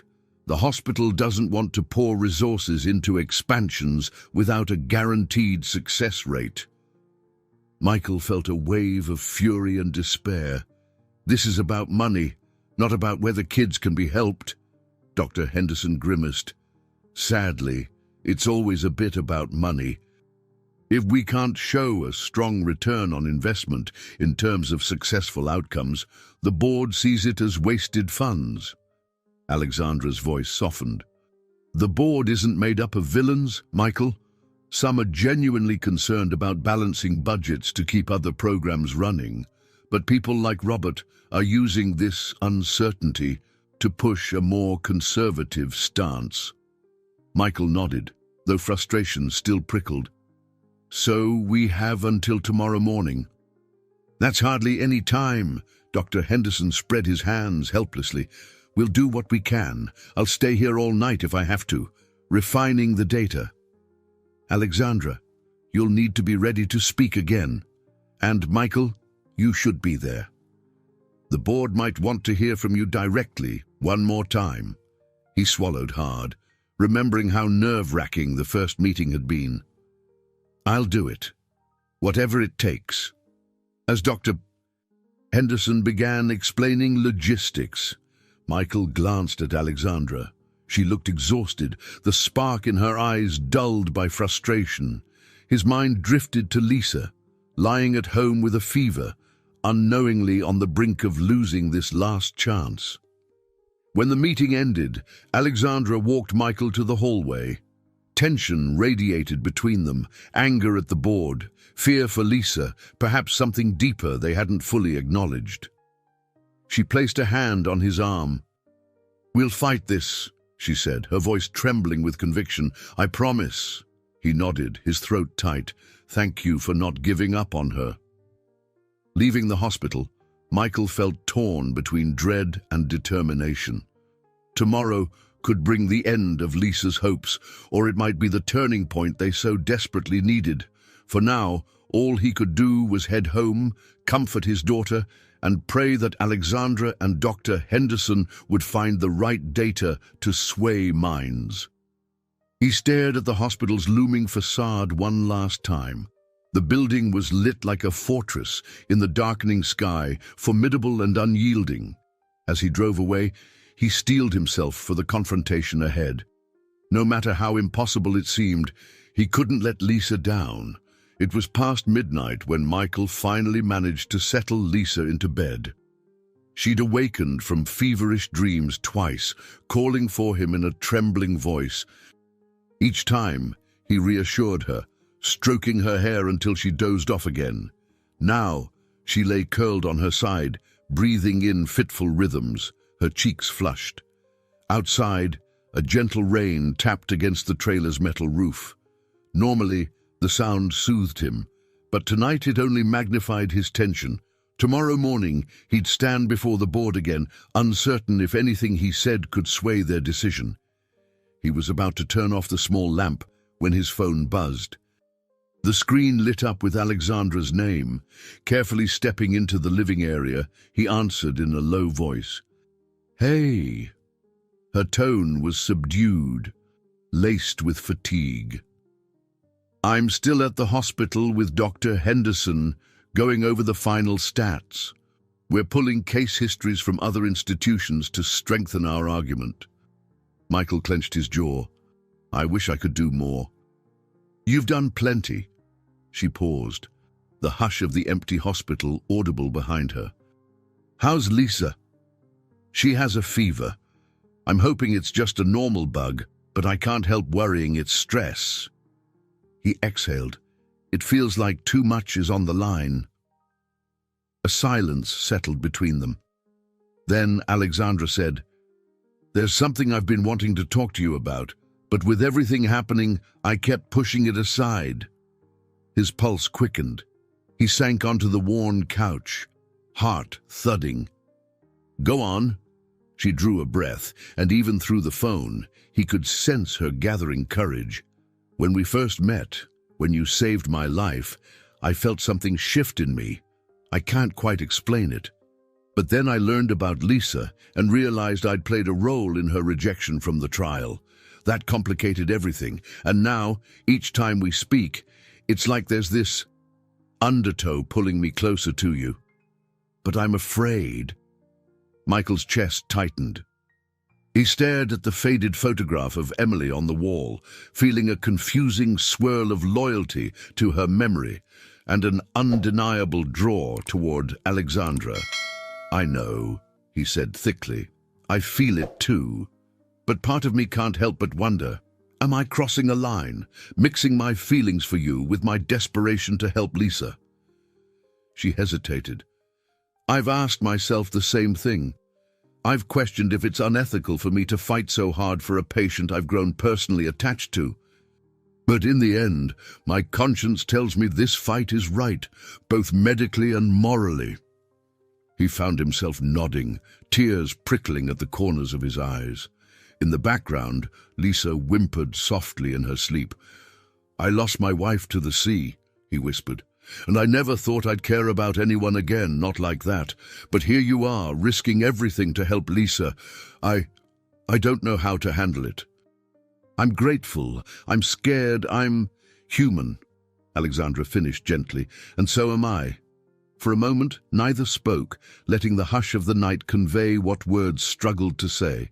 Finally, Michael inhaled slowly. "Let's get through tomorrow.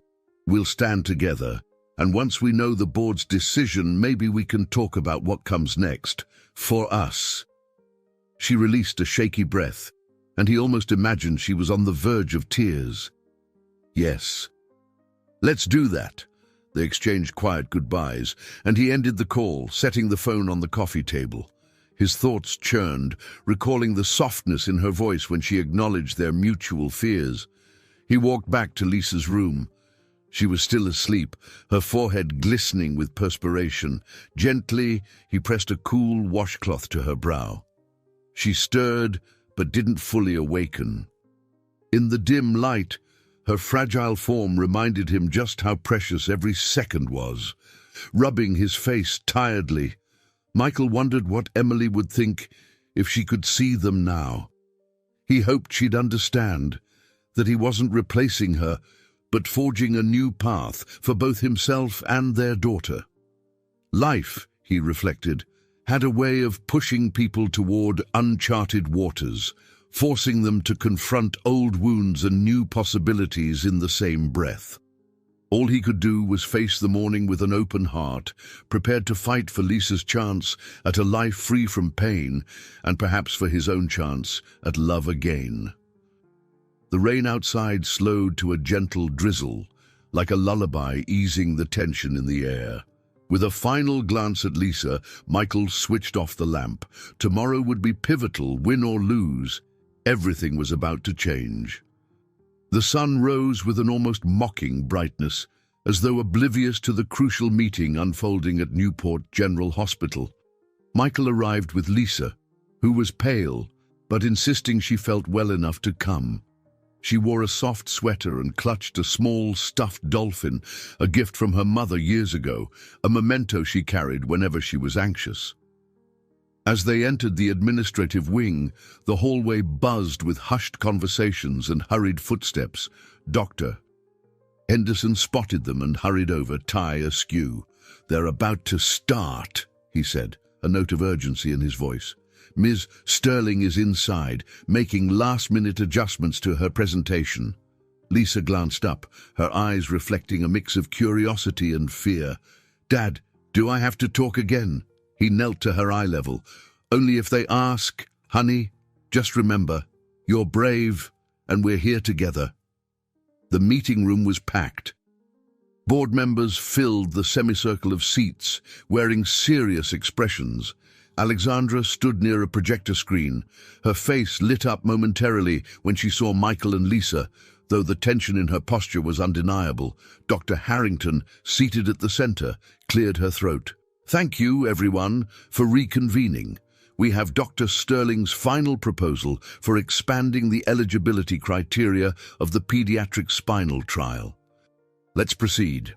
Alexandra launched into her summary: updated case studies, success rates from similar institutions, financial projections showing how philanthropic grants might offset costs. Michael could see how meticulously she'd prepared, each slide addressing a potential objection. Despite her composure, murmurs rippled among the board members. A few leaned toward each other, whispering, "Doctor." Mills, who had been skeptical from the start, scribbled notes with a frown. When Alexandra concluded, Dr. Henderson added a brief endorsement, emphasizing the moral and scientific imperative of reaching kids who fall just outside traditional criteria. Michael clenched his fists under the table, mentally urging the board to see reason. Then Dr. Harrington turned to the other board members. "Questions?" Dr. Mills raised his hand. "If this expansion goes through, we're altering the protocol mid-study, correct?" Alexandra nodded. "Yes, we'd be allowing broader enrollment. However, the core methodology remains intact. Same surgical techniques, same follow-up standards." Dr. Mills sniffed. "And the potential cost if outcomes aren't as positive as you project." Dr. Henderson stepped in. "We'd mitigate that with rolling evaluations. If we see a drop in success rates, we can tighten the inclusion criteria again." Dr. Mills shrugged, unimpressed. "All very theoretical. I remain unconvinced we should risk the hospital's reputation on borderline cases." Michael felt a stab of anger. He glanced at Lisa, who shrank in her seat. Steeling himself, he raised his hand. Dr. Harrington acknowledged him with a nod. "I know this is about more than just one child," Michael began, voice steady despite the adrenaline coursing through him. "But let me tell you about Lisa. Her condition is degenerative. Without intervention, she'll face increased pain, limited mobility, maybe worse. We've spent years knocking on doors, only to be told she doesn't meet the criteria. I understand caution, truly. But how many Lisas are out there caught in that narrow gap?" Silence fell, broken only by the faint hum of the overhead projector. Dr. Mills tapped his pen, but didn't interrupt. "She loves drawing, swimming, things an average kid does without a second thought," Michael continued. "Every day she fights to do those things, despite her brace and her pain. This trial isn't about pity. It's about a real medical solution that could restore a measure of normalcy to her life." A few board members exchanged glances. Dr. Harrington remained stone-faced. Finally, she cleared her throat. "Thank you, Mr. Carrington. We'll consider your testimony. At this point, the board will move to a closed session for voting. Please step out, and we'll inform you of our decision." A surge of dread roiled in Michael's stomach. He helped Lisa from her chair, and Alexandra followed them into the hallway. Dr. Henderson lingered behind to give them some privacy, though his anxious expression spoke volumes. In the corridor, Michael paced while Lisa leaned against a bench, her dolphin plush clutched tightly. Alexandra rubbed her forehead. "I think I covered every angle," she murmured, sounding exhausted, "but I can't predict how they'll vote." "Mills has a strong voice." Michael touched her arm gently. "Whatever happens, thank you for trying." She gave him a weary smile. "We're not done yet. If the board says no, we'll explore other avenues. I promise you that." Their conversation halted when the door opened. Dr. Harrington stepped out, her expression unreadable. "We've reached a decision," she said simply, gesturing for them to return to the conference room. Michael's palms dampened with sweat as he led Lisa back inside. Alexandra and Dr. Henderson took their places by the projector. The board members sat in silence, their gazes fixed on Dr. Harrington. She folded her hands. After careful deliberation, we have concluded that expanding the trial to include borderline pediatric spinal cases is a substantial undertaking with significant financial and reputational risks. Her voice was measured, clinical. Michael's stomach plummeted. They're going to reject it, Dr. Harrington continued. However, we acknowledge Dr. Sterling's research evidence and the potential benefits for children in need of advanced spinal intervention. The board has therefore voted in favor of a provisional expansion. A rush of relief slammed into Michael's chest. He felt Lisa's small hand slip into his. Alexandra closed her eyes for a moment, exhaling a trembling breath. Dr. Harrington raised a cautionary finger. This is a narrow approval, contingent on regular progress reports.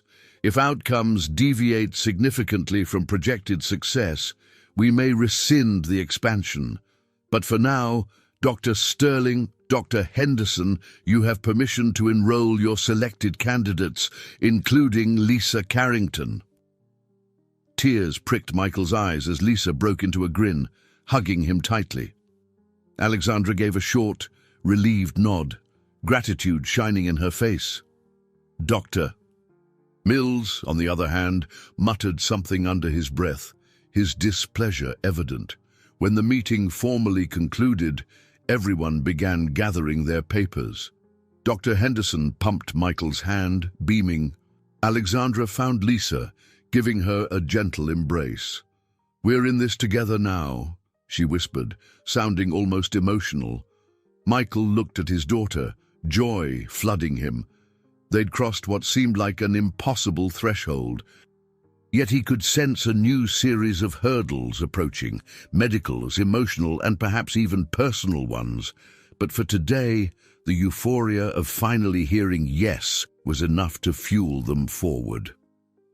A week had passed since the hospital board voted in favor of the trial's provisional expansion, and the corridors of Newport General no longer felt quite so foreboding to Michael. Still, an undercurrent of unease wove its way through his optimism. He noticed it in the tight smiles of the nurses, in the clipped conversations between Dr. Henderson and other staff, and in Alexandra's occasional distant gaze. The victory was real, but so were the conditions placed upon it. He and Lisa were on their way to the preoperative clinic for a series of advanced tests. Lisa, more subdued than usual, clung to Michael's hand in the elevator. "I'm kind of scared," she admitted, peeking up at him with wide eyes. Michael knelt beside her, his heart twisting at the tremor in her voice. "I know, sweetheart, but this is our chance, remember. All those times we dreamed about you being able to move and play without pain, that's what we're fighting for." She nodded, attempting a brave smile. The elevator dinged, and they stepped out onto a floor, bustling with medical staff and patients. Alexandra was waiting near a row of consultation rooms. She waved them over, projecting calm professionalism, even as Michael noted the hint of strain in her expression. "Hey, Lisa," Alexandra greeted softly. "Ready to get started with the imaging? Dr. Henderson is prepping the OR schedule, and we need the most up-to-date scans before we set a surgery date." Lisa nodded, still gripping Michael's hand. He gave her shoulder a reassuring squeeze. "I'll wait right here, okay?" he murmured. As Lisa disappeared into the imaging suite with a technician, Alexandra motioned for Michael to follow her into a nearby office. She shut the door and leaned against it, exhaling. "We're moving forward," she said, voice pitched low. "But Dr. Mills is scrutinizing every step. He wants daily reports on our progress." Michael frowned. "Daily? That sounds excessive." "It is," she agreed, running a hand through her dark hair. "He's using the board's conditions to keep a close watch on us. If anything goes sideways, even the smallest complication, he'll use it as an excuse to terminate the expanded protocol." Michael's frustration flared. This isn't just paperwork. It's Lisa's life. She reached out, gently placing her hand on his arm. I know, and I'm fighting for it. But be prepared. Dr. Mills and Robert Avery aren't letting up. They're trying to corner me with administrative red tape. Michael gritted his teeth at the mention of Robert.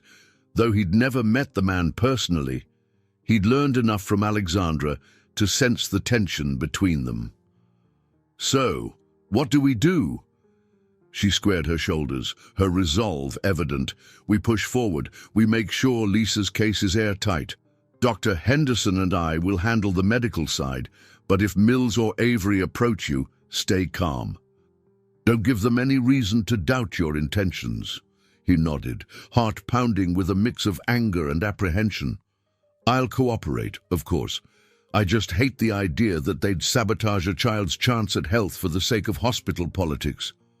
A knock sounded at the door, and Dr. Henderson stepped in, brow furrowed. They're done with Lisa's imaging. Results look stable, though her spinal curvature has progressed slightly since last month. He spoke quickly, as if time itself were an enemy. We'll need to move soon if we want the best chance at correction. Alexandra's jaw tightened. Then we request an OR slot in the coming days.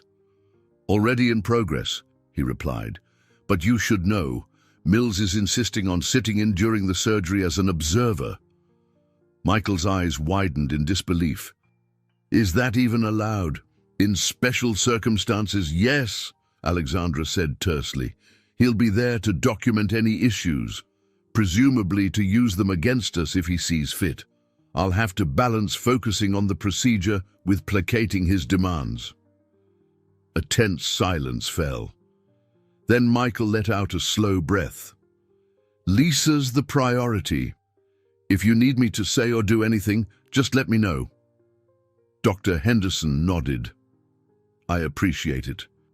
For now, focus on keeping Lisa calm and positive. Stress can hinder recovery. Let us handle Mills. Moments later, they reconvened in the hallway as Lisa emerged from the imaging suite. She looked relieved to see Michael. They had this big machine that went whir, whir, she reported, imitating the sound with her hands.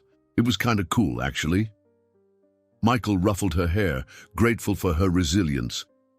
He exchanged a glance with Alexandra, an unspoken vow passing between them. They would withstand any challenge, any interference, to ensure Lisa got the surgery she needed.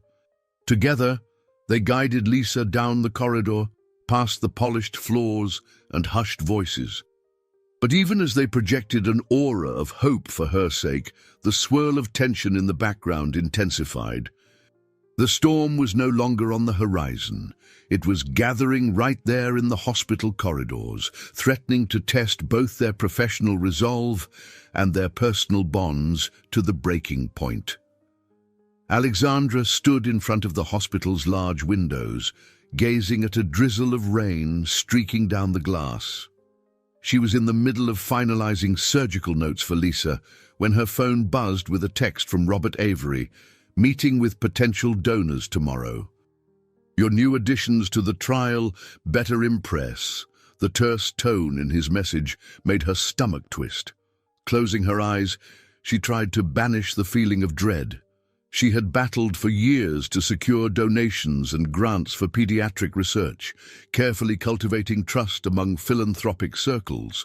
Now Robert seemed to be using that very funding as leverage. The subtext was clear. If Lisa's surgery failed, it could jeopardize the entire program's financial backing. Footsteps sounded behind her. She turned to see Dr. Henderson, who carried a folder overflowing with forms.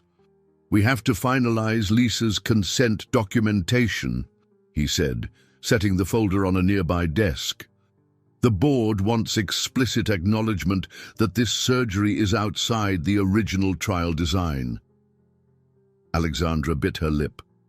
Lisa's father will sign, but we both know how heavy that burden can feel. Dr. Henderson gave a soft nod. And we'll have a psychological assessment for Lisa to confirm she's prepared. She's a bright child, but it's a lot to handle at her age." "I know," Alexandra murmured. "I just hope we're not putting too much on her shoulders." They walked down the corridor to a smaller conference room where Michael and Lisa were waiting. Lisa sat in a chair, hugging her dolphin plush, while Michael paced. When they entered, he halted, his expression a mixture of anxiety and guarded hope. "Any news?" he asked. Dr. Henderson set the paperwork on the table. "We're scheduling Lisa's surgery for 2 days from now, provided she passes tomorrow's blood tests. Before we proceed, we need your signatures. This outlines the risks, the experimental nature of the procedure, everything." Michael took the sheaf of papers, scanning the medical jargon. His hand trembled slightly at the gravity of it all. "I understand. We want to move forward." Alexandra cleared her throat. "Lisa, you'll need to talk with a child psychologist tomorrow, just so everyone's sure you're mentally ready. It's nothing to be afraid of." Lisa nodded, fiddling with the dolphin's tail. "I can do that." Michael glanced between Alexandra and Dr. Henderson. "You're both sure about this approach?" Dr. Henderson spoke in a measured tone. "No surgery is without risk, but we've refined the technique to minimize complications. Alexandra and I believe Lisa's an ideal candidate. Her condition is advanced, yet not beyond intervention. The main concern is her recovery period, which might be long and painful." Michael looked at his daughter, love and fear mingling in his eyes. "We'll get through it." "Right, Lisa." She gave him a small, determined smile. "Right." As they went over the final details, Michael noticed the tension in Alexandra's posture. After Dr. Henderson stepped out to make copies, he gently touched her arm. "Everything okay?" She hesitated, then took a slow breath. "Robert Avery texted me about the donors. He's applying pressure. If Lisa's surgery goes wrong, it might pull funding from the entire program." Michael's chest constricted. "So, if something happens to Lisa, it's not just my daughter at stake. It's all those future kids, too." The weight of that possibility pressed on him like a vice. Alexandra nodded, her voice subdued. "But that doesn't change the fact that Lisa deserves the best care possible. I won't let him blackmail me into abandoning this expansion." He studied her expression, sensing her internal struggle. "You carry so much responsibility." She tried to smile, though it faltered. "We do this work because it matters, but sometimes sacrifices are inevitable." A hush fell. Lisa shifted in her chair, flipping through a hospital brochure. Michael and Alexandra exchanged a glance, a silent understanding passing between them. Both were willing to bear the risks, for Lisa's sake, for the sake of other children, and perhaps also because of an unspoken bond forming between them. Dr. Henderson returned with the copies. Michael signed the consent forms, his signature firm, despite the swirl of anxiety in his gut. Lisa watched with wide eyes, sensing something monumental happening. Alexandra countersigned, each stroke of the pen binding them to a future that might hold relief or heartbreak. When it was done, the sense of finality in the air was palpable. The surgery was set, the stakes were impossibly high, and the sacrifices required had never been clearer. A nurse poked her head in, reminding them that Lisa had an appointment with the psychologist upstairs. Michael nodded, and together they left the conference room. As the door clicked shut behind them, Alexandra lingered for a moment, hand resting on the table where the documents lay. Everything felt heavier now. Hope, fear, duty, and something deeper she couldn't yet name. She pressed her lips together and followed after them, determined to see this through, no matter the cost. The following morning, Michael waited in a comfortable armchair outside the psychologist's office while Lisa underwent her evaluation. Soft music played over the speakers, a gentle contrast to the tension roiling in his chest. He couldn't help imagining Lisa inside, being asked about her worries and dreams, about the surgery that might finally free her from constant pain. A door opened, and Alexandra stepped into the hallway, wearing a thoughtful expression. She'd been in a separate meeting with Dr. Henderson, finalizing details for the operation. Spotting Michael, she approached and slid into the seat next to him. "How are you holding up?" she asked quietly. He let out a shaky exhale. "It feels surreal. One moment, I'm teaching a diving class, paying bills, cooking dinner, just normal life. And then there's this, Lisa facing major surgery, hospital boards, politics. I'm grateful, but also terrified." Alexandra nodded. "I can relate. I've done countless surgeries, but this one feels intensely personal. It's not just another procedure." Michael studied her face. There were faint shadows under her eyes, a testament to late nights preparing. Yet there was also an underlying determination, something steely and unwavering. Before he could respond, the door to the psychologist's office opened. Lisa emerged, clutching her dolphin plush, followed by a gentle-faced woman who offered them both a kind smile. "Lisa did well," the psychologist said, handing Alexandra a short report. "She's anxious, but she understands why this surgery is necessary." "I see no psychological barrier to proceeding." Lisa managed a small grin, looking relieved. "She said I can tell you I'm brave," she announced, a flicker of pride in her voice. Michael's heart warmed. He wrapped an arm around her shoulders. "You are, without question." They headed toward the elevator, the psychologist's words echoing in Michael's mind. No psychological barrier. It was one less obstacle, but he felt the looming weight of tomorrow's surgery pressing in. Down in the hospital lobby, Dr. Henderson was waiting, rubbing his temple as though fighting a headache. "We have our OR slot confirmed for 8 a.m. tomorrow," he told them. "We'll do the final pre-op check tonight. Lisa, you'll need to stay here overnight so we can monitor you closely." Lisa pressed closer to Michael, nervousness flickering across her face. "Will you stay with me, Dad?" "Of course," he replied softly, smoothing her hair. "I'll be right there in your room." Seeing the interplay between them, Alexandra nodded.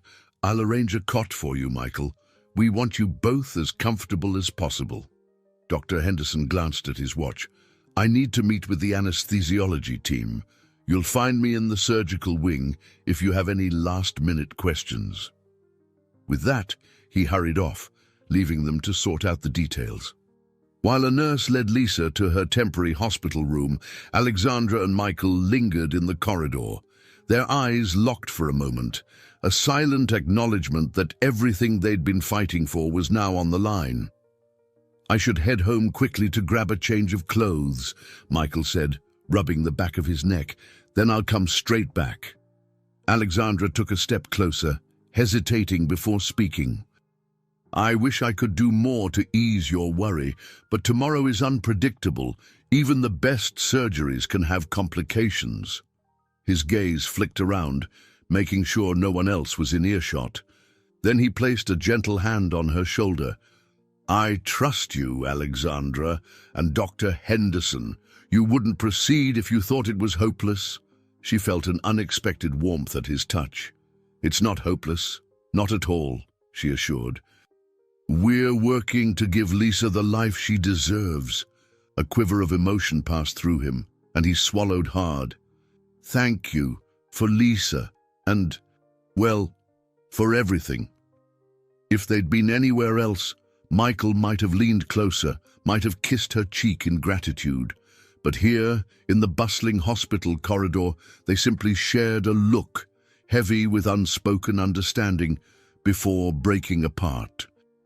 Hours later, as twilight draped over Newport, Michael returned with a small duffel bag. He settled into Lisa's hospital room, where she lay snug under the sheets, eyes wide with anticipation and fear. Nurses came and went, checking vitals and hooking her up to monitors. Alexandra peeked in, offering a reassuring smile that boosted both father and daughter. After the last nurse left, Michael pulled a chair beside Lisa's bed. They chatted in hushed tones about their favorite memories, her first time at the beach, the funny jokes her mother used to tell, the day Lisa learned to draw dolphins. The conversation brought a hint of color to Lisa's cheeks.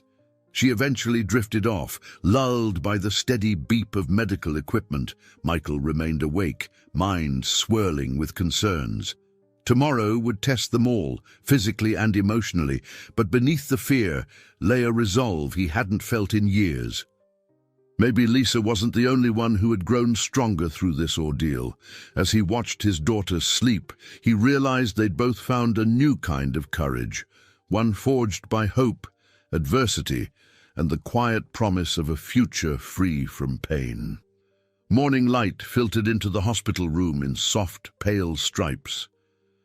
Michael awoke stiff and sore from the cot, blinking at the heart monitor that beeped steadily near Lisa's bed.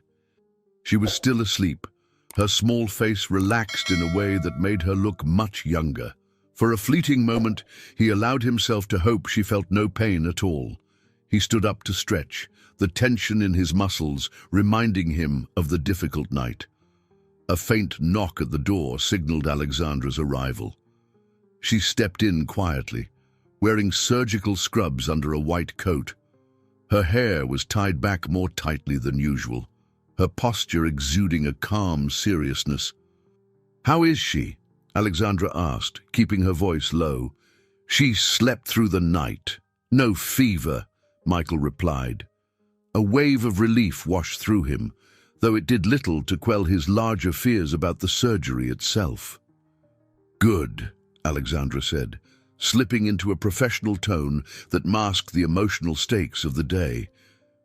"We'll have the anesthesiology team stop by soon. Then, Dr. Henderson and I will begin prepping the operating room." Michael smoothed the blanket around Lisa's shoulder. "I've never felt so terrified and hopeful at the same time." Alexandra gave a small nod, stepping closer. "We're going to do our best, Michael." Her eyes lingered on his face, revealing a flicker of emotion she couldn't entirely hide. Just then, Lisa stirred, her eyelids fluttering open. She blinked a few times, adjusting to the light. "Morning," she murmured. "Morning, honey," Michael said, forcing a gentle smile. "You ready to meet the doctors?" She took a shaky breath but nodded, "Ready as I'll ever be." A few minutes later, Dr. Henderson and a nurse arrived with a rolling cart of supplies. They spoke calmly, explaining each step to Lisa, how the anesthesia would work, what she could expect to feel when she woke up. While they talked, Michael fought the urge to pace, planting himself by Lisa's bed, determined to show unwavering confidence. A twinge of tension filled the air as Dr. Mills appeared in the doorway, wearing a stark white lab coat. He announced that he would be observing, his tone implying more scrutiny than support. Michael glowered inwardly, but held his tongue, remembering Alexandra's advice not to provoke him. Dr. Mills glanced at the nurse's clipboard. "I see we're scheduled for an 8 o'clock start. I'll be in the observation deck, monitoring every step." Neither Alexandra nor Dr. Henderson responded directly to him. They continued preparing Lisa, who clutched her dolphin plush in one hand, her father's hand in the other. Finally, a surgical orderly arrived, gently transferring Lisa onto a wheeled stretcher. Michael walked alongside her as they navigated the stark corridors toward the operating suite. The hallway felt endless, fluorescent lights reflecting off polished floors. Lisa's grip tightened on her father's fingers with each passing moment. At the large double doors leading to the OR, the nurse paused. "This is where we go in," she explained softly. "Dad, you'll have to wait in the family lounge." A spike of panic shot through him. He knelt by the stretcher, forcing a reassuring smile onto his face. "I love you, Lisa. Be brave." Her lips trembled. "Love you too." Alexandra stood by, offering a kind nod. "We'll take good care of her." Michael felt an unexpected surge of gratitude and trust, but also a pang of helplessness as he watched them wheel Lisa away. The doors swung shut with a whispered clang, leaving him alone in the corridor. He made his way to the family lounge, shoulders heavy, heart pounding. A few other anxious-looking relatives occupied the couches. The faint buzz of the television was overshadowed by the hush of waiting, an odd hush that fell over families who had placed their loved ones in the hands of medical professionals. Minutes felt like hours. A volunteer appeared with a tray of coffee, but Michael barely sipped his cup, the taste bitter and uninviting. His thoughts warred between optimism and dread. He recalled Emily's final moments, how the sea had taken her so swiftly. "Not again," he thought. "I can't lose someone I love." He realized with a jolt that he couldn't bear to lose Lisa, of course, but also felt a deep, unspoken fear for Alexandra's emotional well-being in this high-stakes scenario. An hour crawled by, then two. Through a frosted window, he could see the approach of midday sunlight. He paced the hallway, back and forth, eyeing the closed doors that concealed the operating theater. Occasionally, a nurse or doctor would pass by, offering a polite nod, but no one had news of Lisa's procedure. The third hour melted into a blur. Michael pressed his forehead against the cool wall, trying to steady his breathing. The relentless uncertainty weighed on him more heavily than any physical burden ever had. As the clock ticked, he thought of Alexandra's steady hands, Dr. Henderson's expertise, and Lisa's unwavering courage.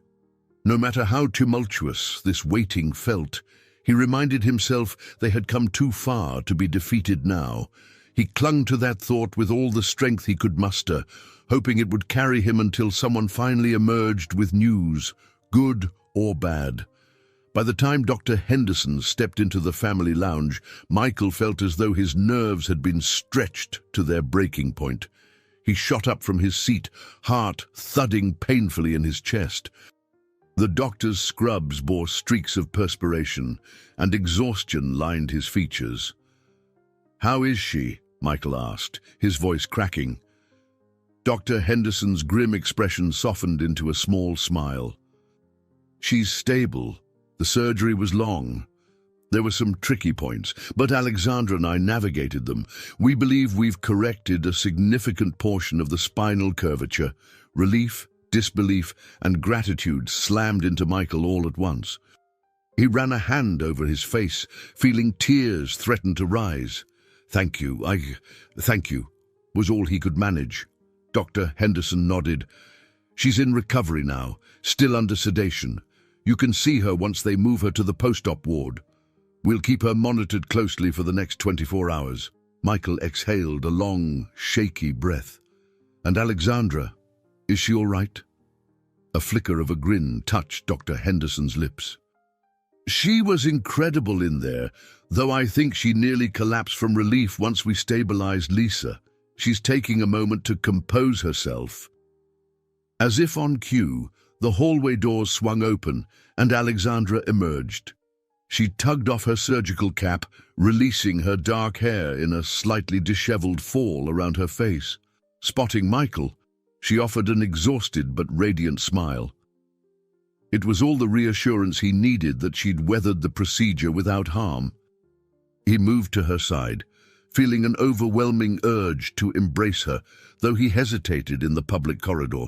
Instead, they locked eyes, and the emotions swirling between them spoke louder than words.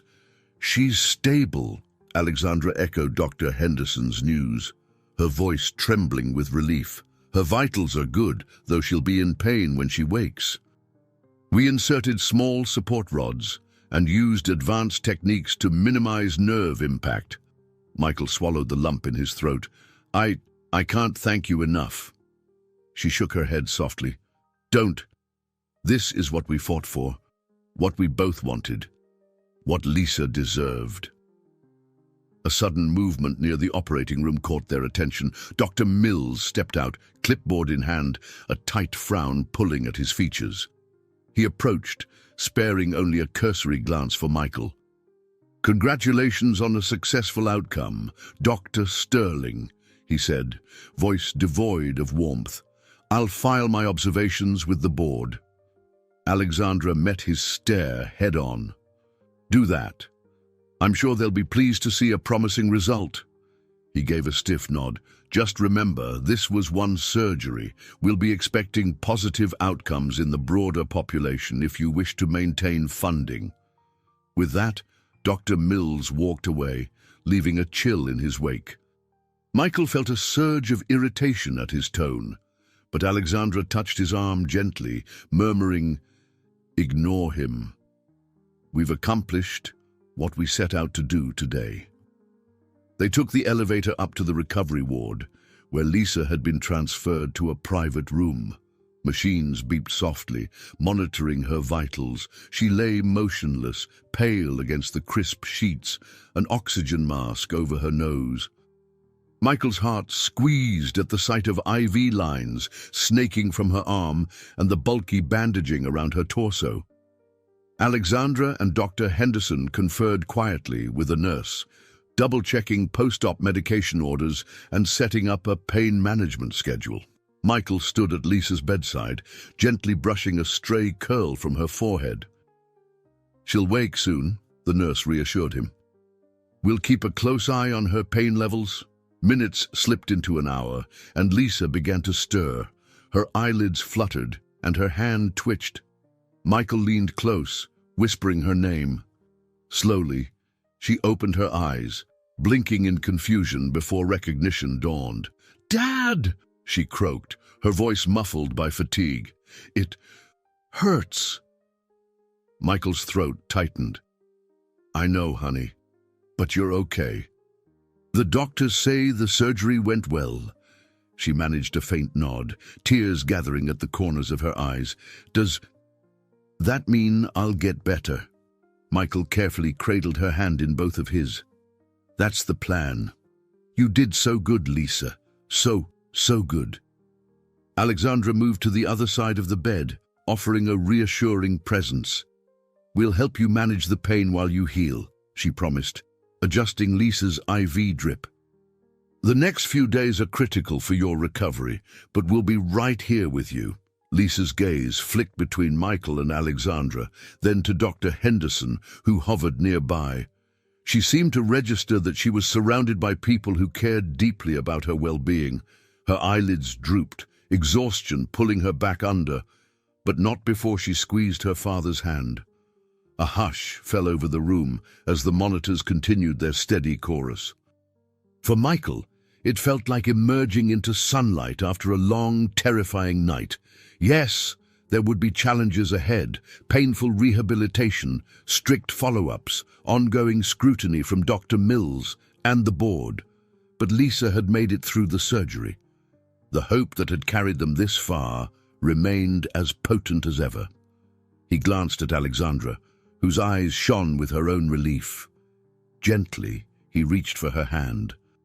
Though they stood at the threshold of a new battle, helping Lisa fully recover, this moment was a hard-won victory. The first step of many, he reminded himself, but a step that glowed with possibility. In that hospital room, time seemed to slow, crystallizing into an instant of absolute gratitude. The supreme ordeal they dreaded was over, and Lisa was alive, safe, and on a path toward a life free of the chains that had long bound her. For Michael, that reality was nothing short of miraculous. Lisa's recovery room glowed with the gentle light of mid-morning. The windows overlooked a small garden where bright blooms swayed in the summer breeze. Michael sat at the foot of his daughter's bed, quietly reading through a hospital pamphlet on post-operative exercises. Each page reminded him of the delicate path Lisa would have to navigate in the coming weeks. A soft knock drew his attention.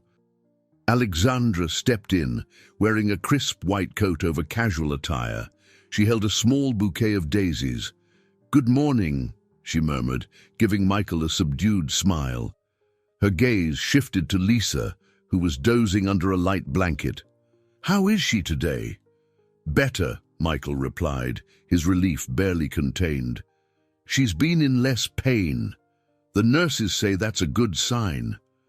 She even managed a few bites of breakfast without feeling nauseous. Alexandra approached the bed, placing the daisies on a nearby table. Gently, she reached out to brush a stray curl from Lisa's forehead. The sleeping girl stirred but didn't fully awaken. "Dr. Henderson and I reviewed her latest X-rays," Alexandra whispered. "They show a solid alignment where we placed the rods." "It's early, but the initial results are promising." Michael exhaled a breath he felt he'd been holding for days. "That's the best news I could hope for." Still, he noticed the faint lines of tension around Alexandra's eyes. She might have been the lead surgeon, but she was also carrying the weight of hospital politics on her shoulders. "Any word from the board? Or Dr. Mills?" he asked, low enough not to disturb Lisa. Alexandra looked away momentarily, her jaw tightening. "He's waiting for Lisa's first post-op assessment to be documented. If there's any sign of complications, he'll use it to question the entire expansion. But so far, everything's in our favor." Michael set aside the pamphlet and rose to stand beside her. They were close enough that he caught a subtle note of lavender in her hair. For a moment, they simply shared the silence, the only sound the slow beeping of Lisa's heart monitor. He gently placed his hand over Alexandra's, feeling her tension under his fingertips. "You've done so much. I can't imagine how stressful it must be to deal with all these expectations, on top of the surgery itself." She gave a small shrug, though her eyes reflected deeper emotions. "It's part of the job, but I won't lie. It's wearing on me. Robert's donors are circling, wanting updates. Mills is scrutinizing every chart. I just want to focus on Lisa's healing." "I owe you everything," his voice caught slightly. "And I'm not just saying that. Without you, we'd never even get this far." A faint blush crept across her cheeks. "You don't owe me. You saved me first. Remember?" He offered a crooked smile. "I remember. It feels like another lifetime." They heard Lisa stirring, her eyelids fluttering open. She blinked, disoriented for a moment. "Dad! Dr. Sterling!" she rasped. Michael hurried to her side. "Hey, sleepyhead, you okay?" Lisa nodded slowly, wincing as she tried to shift in bed. "Just sore. Everything feels tight." Her voice carried both discomfort and a glimmer of curiosity. "Is that normal?" Alexandra leaned in. "Completely normal. The rods we placed will support your spine as it heals. It'll feel strange at first, like you're in a different body. But in time, we'll help you adapt." Lisa took a moment to process this, then looked down at the daisies. "They're pretty," she said, smiling faintly. "I'm glad you like them," Alexandra replied gently. "We can get more if you'd like." Lisa's eyes flicked between them, a subtle, knowing twinkle appearing. Even in her vulnerable state, she seemed to sense the warmth exchanged between her father and this compassionate doctor. "Thank you," she whispered, resting her hand on top of Michael's. Just then, Dr. Henderson came in with a clipboard. "Morning, everyone. Lisa, we're going to start with mild physical therapy tomorrow. Just small movements to keep your circulation going. Nothing strenuous, I promise." Lisa nodded, still a bit groggy. "Okay." He glanced at Alexandra. "X-rays look good. No sign of post-op infection or nerve issues. I'd call that a solid start." A shared look of relief passed through the adults. Michael could practically feel the room brighten, as if a heavy cloud had lifted. There would be challenges ahead, no doubt. Physical therapy, constant monitoring, psychological adjustments. But they stood on the threshold of a new world for Lisa, one not dictated solely by pain. "Can I see the fish tank downstairs later?" Lisa asked, yawning. "Or is that too much moving around?" Alexandra exchanged a glance with Dr. Henderson. "We'll see how you feel in a couple of days," she said, voice tinged with gentle caution. "But one day soon, I promise, we'll walk down there together." For the first time, Lisa smiled without wincing. It was a small moment, but in that quiet hospital room, it felt monumental. Each day forward offered a fresh start, one step closer to the life they'd all fought so hard to secure. 2 weeks later, Lisa sat propped up in a wheelchair near the main entrance of Newport General Hospital, fidgeting with the straps on her back brace. Despite the tinted glass doors and the hum of air conditioning, she could sense the bright summer day waiting outside. She was going home. Michael hovered, half eager and half anxious. "Are you sure you feel okay?" he asked for the third time in 10 minutes. Lisa rolled her eyes affectionately. "Dad, I'm good. I promise. I just want to see the sun again, feel the breeze. I've been cooped up here forever." He ruffled her hair. "It's only been 2 weeks, but I get it." A nurse arrived with a small cart of prescriptions and a thick stack of discharge paperwork. "You'll need to keep up with her medications and follow-up appointments," she told Michael, handing him a neatly organized folder. "Physical therapy is 3 times a week for at least the next month. Dr. Henderson will re-evaluate her after that." Michael swallowed, feeling the weight of new responsibilities. "Got it. We'll follow everything to the letter." Just then, Alexandra appeared, stepping in with a bright smile.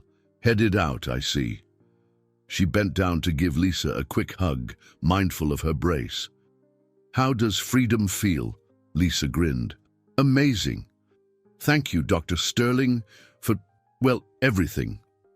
"We're still in this together," Alexandra reminded her. "The real work starts now, strengthening your muscles, adapting to the rods, but I have faith in you." Michael noticed a glint of admiration in Lisa's eyes, the kind that spoke volumes about how much she looked up to Alexandra. He felt a swell of gratitude, tinged with an indescribable warmth for the woman who had gone to such lengths for his daughter's well-being. A hospital orderly helped Lisa navigate the wheelchair outside. The midday sun greeted them with a warm caress, and Lisa squinted, a smile brightening her face. She took in a deep breath, closing her eyes as if savoring the moment. "Feels like a new start," she said softly, her tone laced with both excitement and vulnerability. Michael guided the wheelchair to his car. He paused to glance back at Alexandra, who watched from the curb. The expression on her face mirrored his own, a mixture of relief, pride, and lingering concern. Impulsively, he motioned for her to join them. She hesitated, then moved closer, resting a hand on Lisa's shoulder. "Take it slow, okay?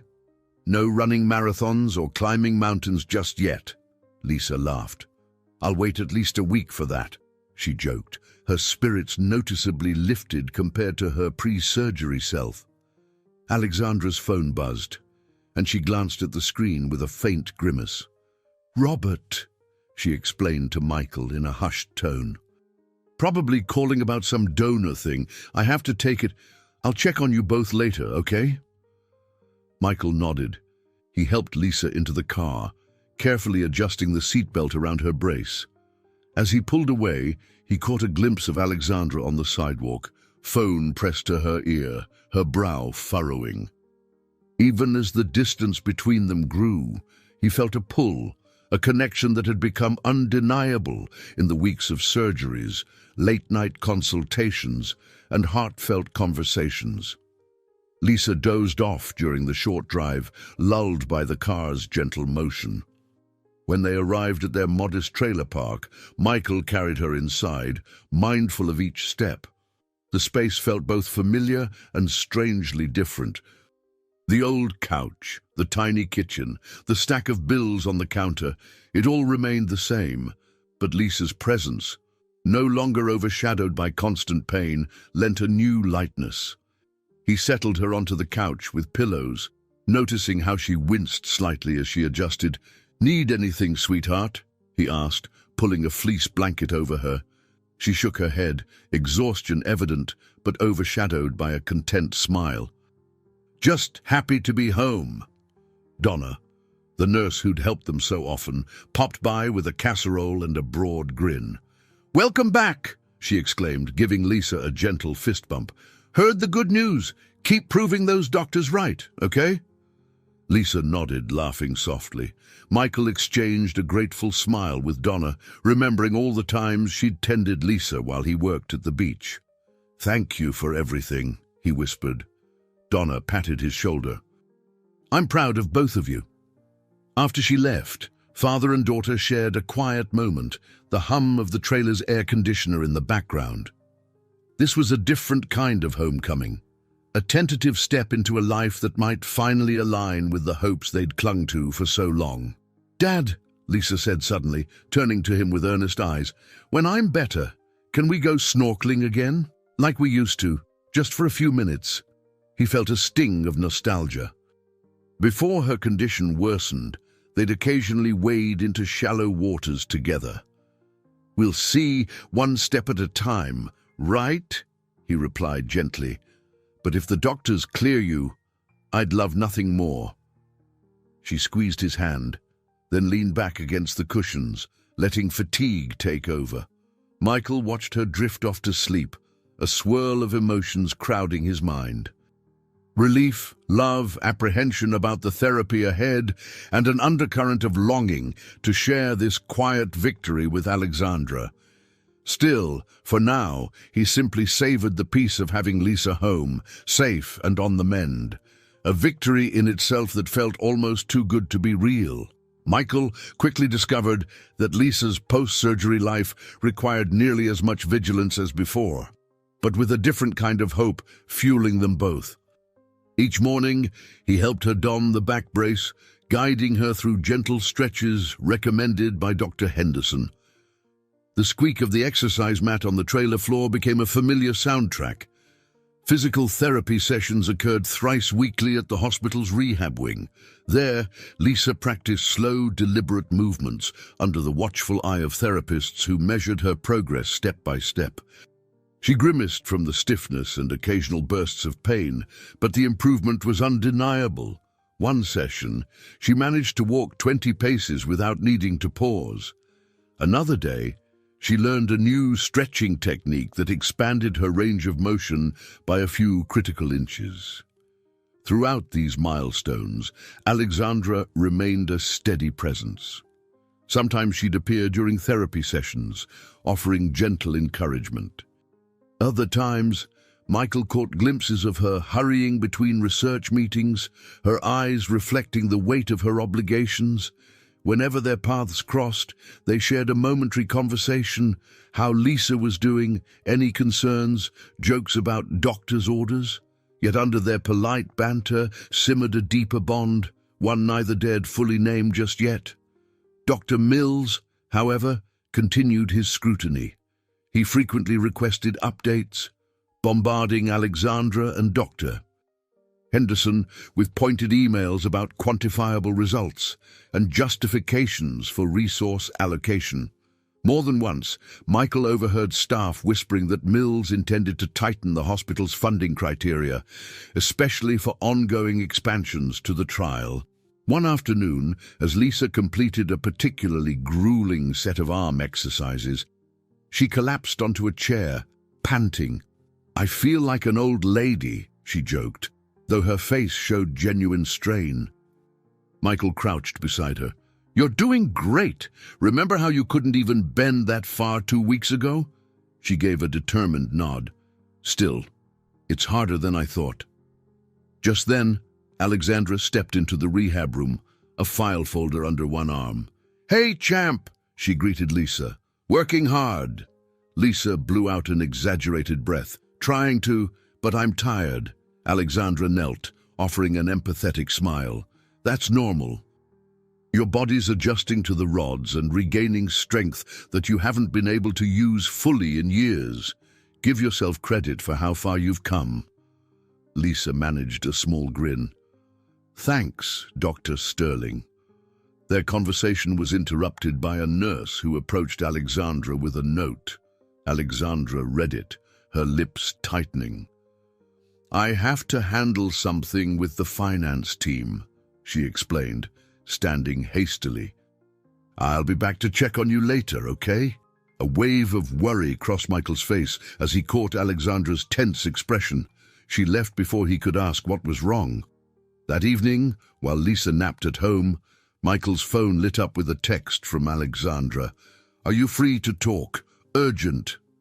Heart pounding, he slipped outside, away from the hum of the trailer's AC. The warm twilight air greeted him as he answered her call. She began without preamble. Robert Avery is pushing for a performance review of the entire pediatric program, including the new expansions. He claims donors want proof we're not wasting their money. Michael's gut twisted. But Lisa's making clear progress. Can't they see that? They don't care about one child's incremental gains, Alexandra said, frustration sharpening her tone. They want to see short-term, quantifiable results in a larger patient group, or they might withdraw funding. Mills is backing him, apparently worried about hitting the hospital's quarterly targets. He rubbed his face, feeling the sting of anger. That's not how medicine works. Recovery and research take time. I know, Alexandra sighed, but Robert's hosting a private reception tomorrow night for potential donors. Mills wants me there to present some impressive outcomes. The problem is, we don't have enough patients at Lisa's stage yet to claim major successes, only early signs of improvement. Michael paced along the gravel road, the dim glow of street lamps illuminating his restless steps. Is there anything I can do? Maybe I can speak to them, show them how it's already helped Lisa. She hesitated. It's a formal event, by invitation only. But maybe that's not a bad idea. If you're comfortable telling Lisa's story directly to these donors, it could sway at least a few. Sometimes a personal appeal cuts through the spreadsheets. He felt his pulse quicken. I'd do anything to protect the program that saved her. But do I even have something appropriate to wear? He joked half-heartedly. Her laughter sounded weary but genuine. We'll figure that out. Just be prepared to speak from the heart. That's all I can ask. They said good night, though neither seemed fully settled. When Michael returned inside, he found Lisa awake, fiddling with her dolphin plush. She tilted her head questioningly. Everything okay, Dad? You looked upset. He forced a reassuring smile. All good. Just grown-up stuff about the hospital. Lisa studied him for a moment, her gaze unusually perceptive. Then she patted the couch next to her. Come here. Let's watch something funny on TV. I need to laugh. He joined her, slipping an arm around her shoulders. As they lost themselves in a goofy sitcom, Michael silently resolved to do whatever it took to safeguard Alexandra's program. Lisa's future, and the futures of countless other children, depended on it. And the new bond forming between him and Alexandra felt too meaningful to let bureaucratic pressure tear down. Under the shifting light of the television, father and daughter shared a quiet sense of hope. Neither knew how the next day's donor event would unfold, but they both understood one thing: real change always creates ripples, and sometimes those ripples become waves that can carry everyone to a better shore. The hotel ballroom's ornate chandeliers cast a warm glow over polished marble floors. Crisp linen tablecloths and floral centerpieces gave the space a sophisticated flair, far removed from Michael's usual world of lifeguard stands and diving lessons. He tugged uncomfortably at the borrowed suit jacket Dr. Henderson had found for him. Standing at the periphery, he watched waiters glide by with trays of sparkling water and canapes. Relax, Dr. Henderson urged, appearing at his elbow in a neat tuxedo. "These people are human, some more than others," he added dryly, nodding toward a cluster of stern-faced board members. "Just speak honestly about Lisa." Michael mustered a tight smile, feeling like an imposter in the midst of corporate sponsors and wealthy donors. Across the room, he spotted Robert Avery, elegantly dressed and surrounded by a small circle of influential figures. At that moment, Robert caught Michael's eye, a dismissive smirk curling his lips. Before Michael could process the implied challenge, Alexandra arrived at his side. She wore a simple but elegant navy dress, her dark hair pinned in a low chignon.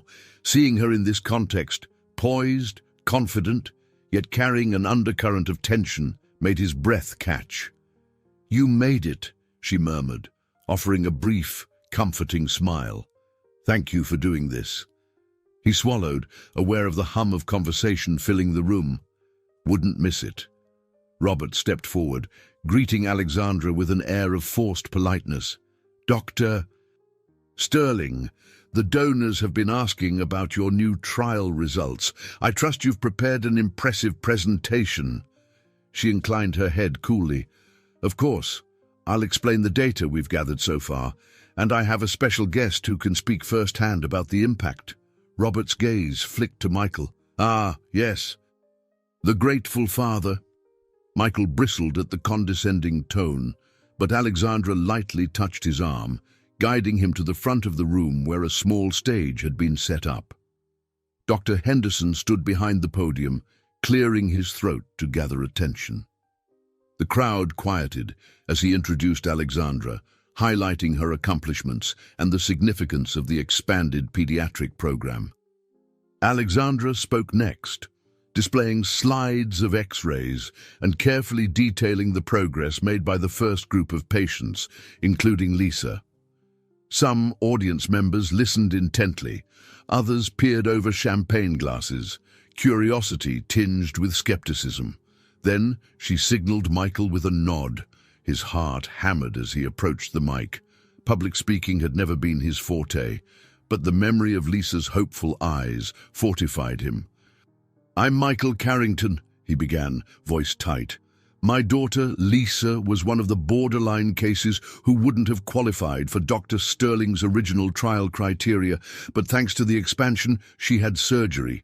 2 weeks later, she's standing straighter, walking with less pain, and has a real chance at a normal life." He glanced around, finding donors watching, some with polite interest, others with mild indifference. "I worked 2 jobs just to keep us afloat," he continued, "and never in my wildest dreams did I imagine we'd get access to advanced treatments. But here we are, and the progress Lisa's made is already changing her world." A hush settled over the ballroom. Even Robert seemed momentarily unsettled by the raw sincerity in Michael's words. Clearing his throat, Michael pressed on, "I'm not a medical expert. I can't argue the stats or the funds. But I can tell you that children like Lisa, like the hundreds or thousands out there, deserve this chance. They deserve to see what life can be without constant pain." He stepped back from the mic, exhaling. Alexandra placed a gentle hand on his shoulder, gratitude shining in her eyes. The audience broke into quiet applause, some nodding in approval. Dr. Mills, stationed at a table near the stage, pursed his lips but remained silent. As the applause died, Robert stepped forward, wearing a carefully measured expression. "Thank you for sharing your story," he said, addressing Michael. "It's certainly touching. We'll be meeting with the donors after this to discuss ongoing support." Michael caught the faint sneer in Robert's voice. He braced himself for a rebuttal, but a short, poised woman in her 60s, introduced earlier as Mrs. Caldwell, one of the hospital's largest benefactors, spoke up. "Mr. Carrington," she said, her cultured voice carrying, "your honesty was refreshing. So many presentations are all data and jargon. Hearing from a parent reminds us why we do this. A swell of relief rushed through Michael. Dr. Henderson thanked everyone and encouraged them to mingle, promising that further data packets would be available for anyone interested.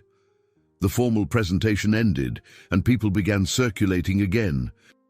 Alexandra stayed close to Michael's side, a quiet smile brightening her features.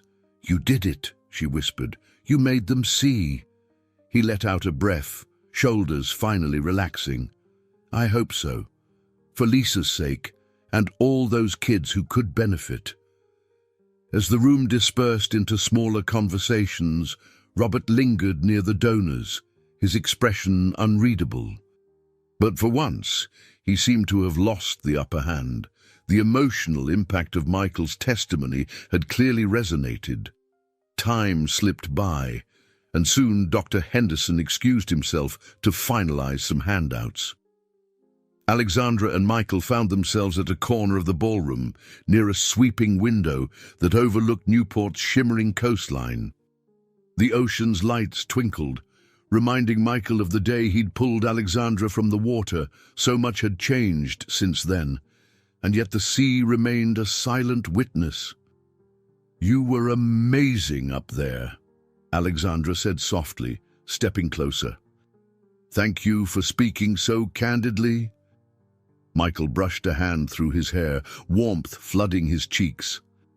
"I meant every word." They stood in a comfortable silence, the distant hum of chatter enveloping them. Then, unable to hold back the emotions any longer, Michael gently took her hand.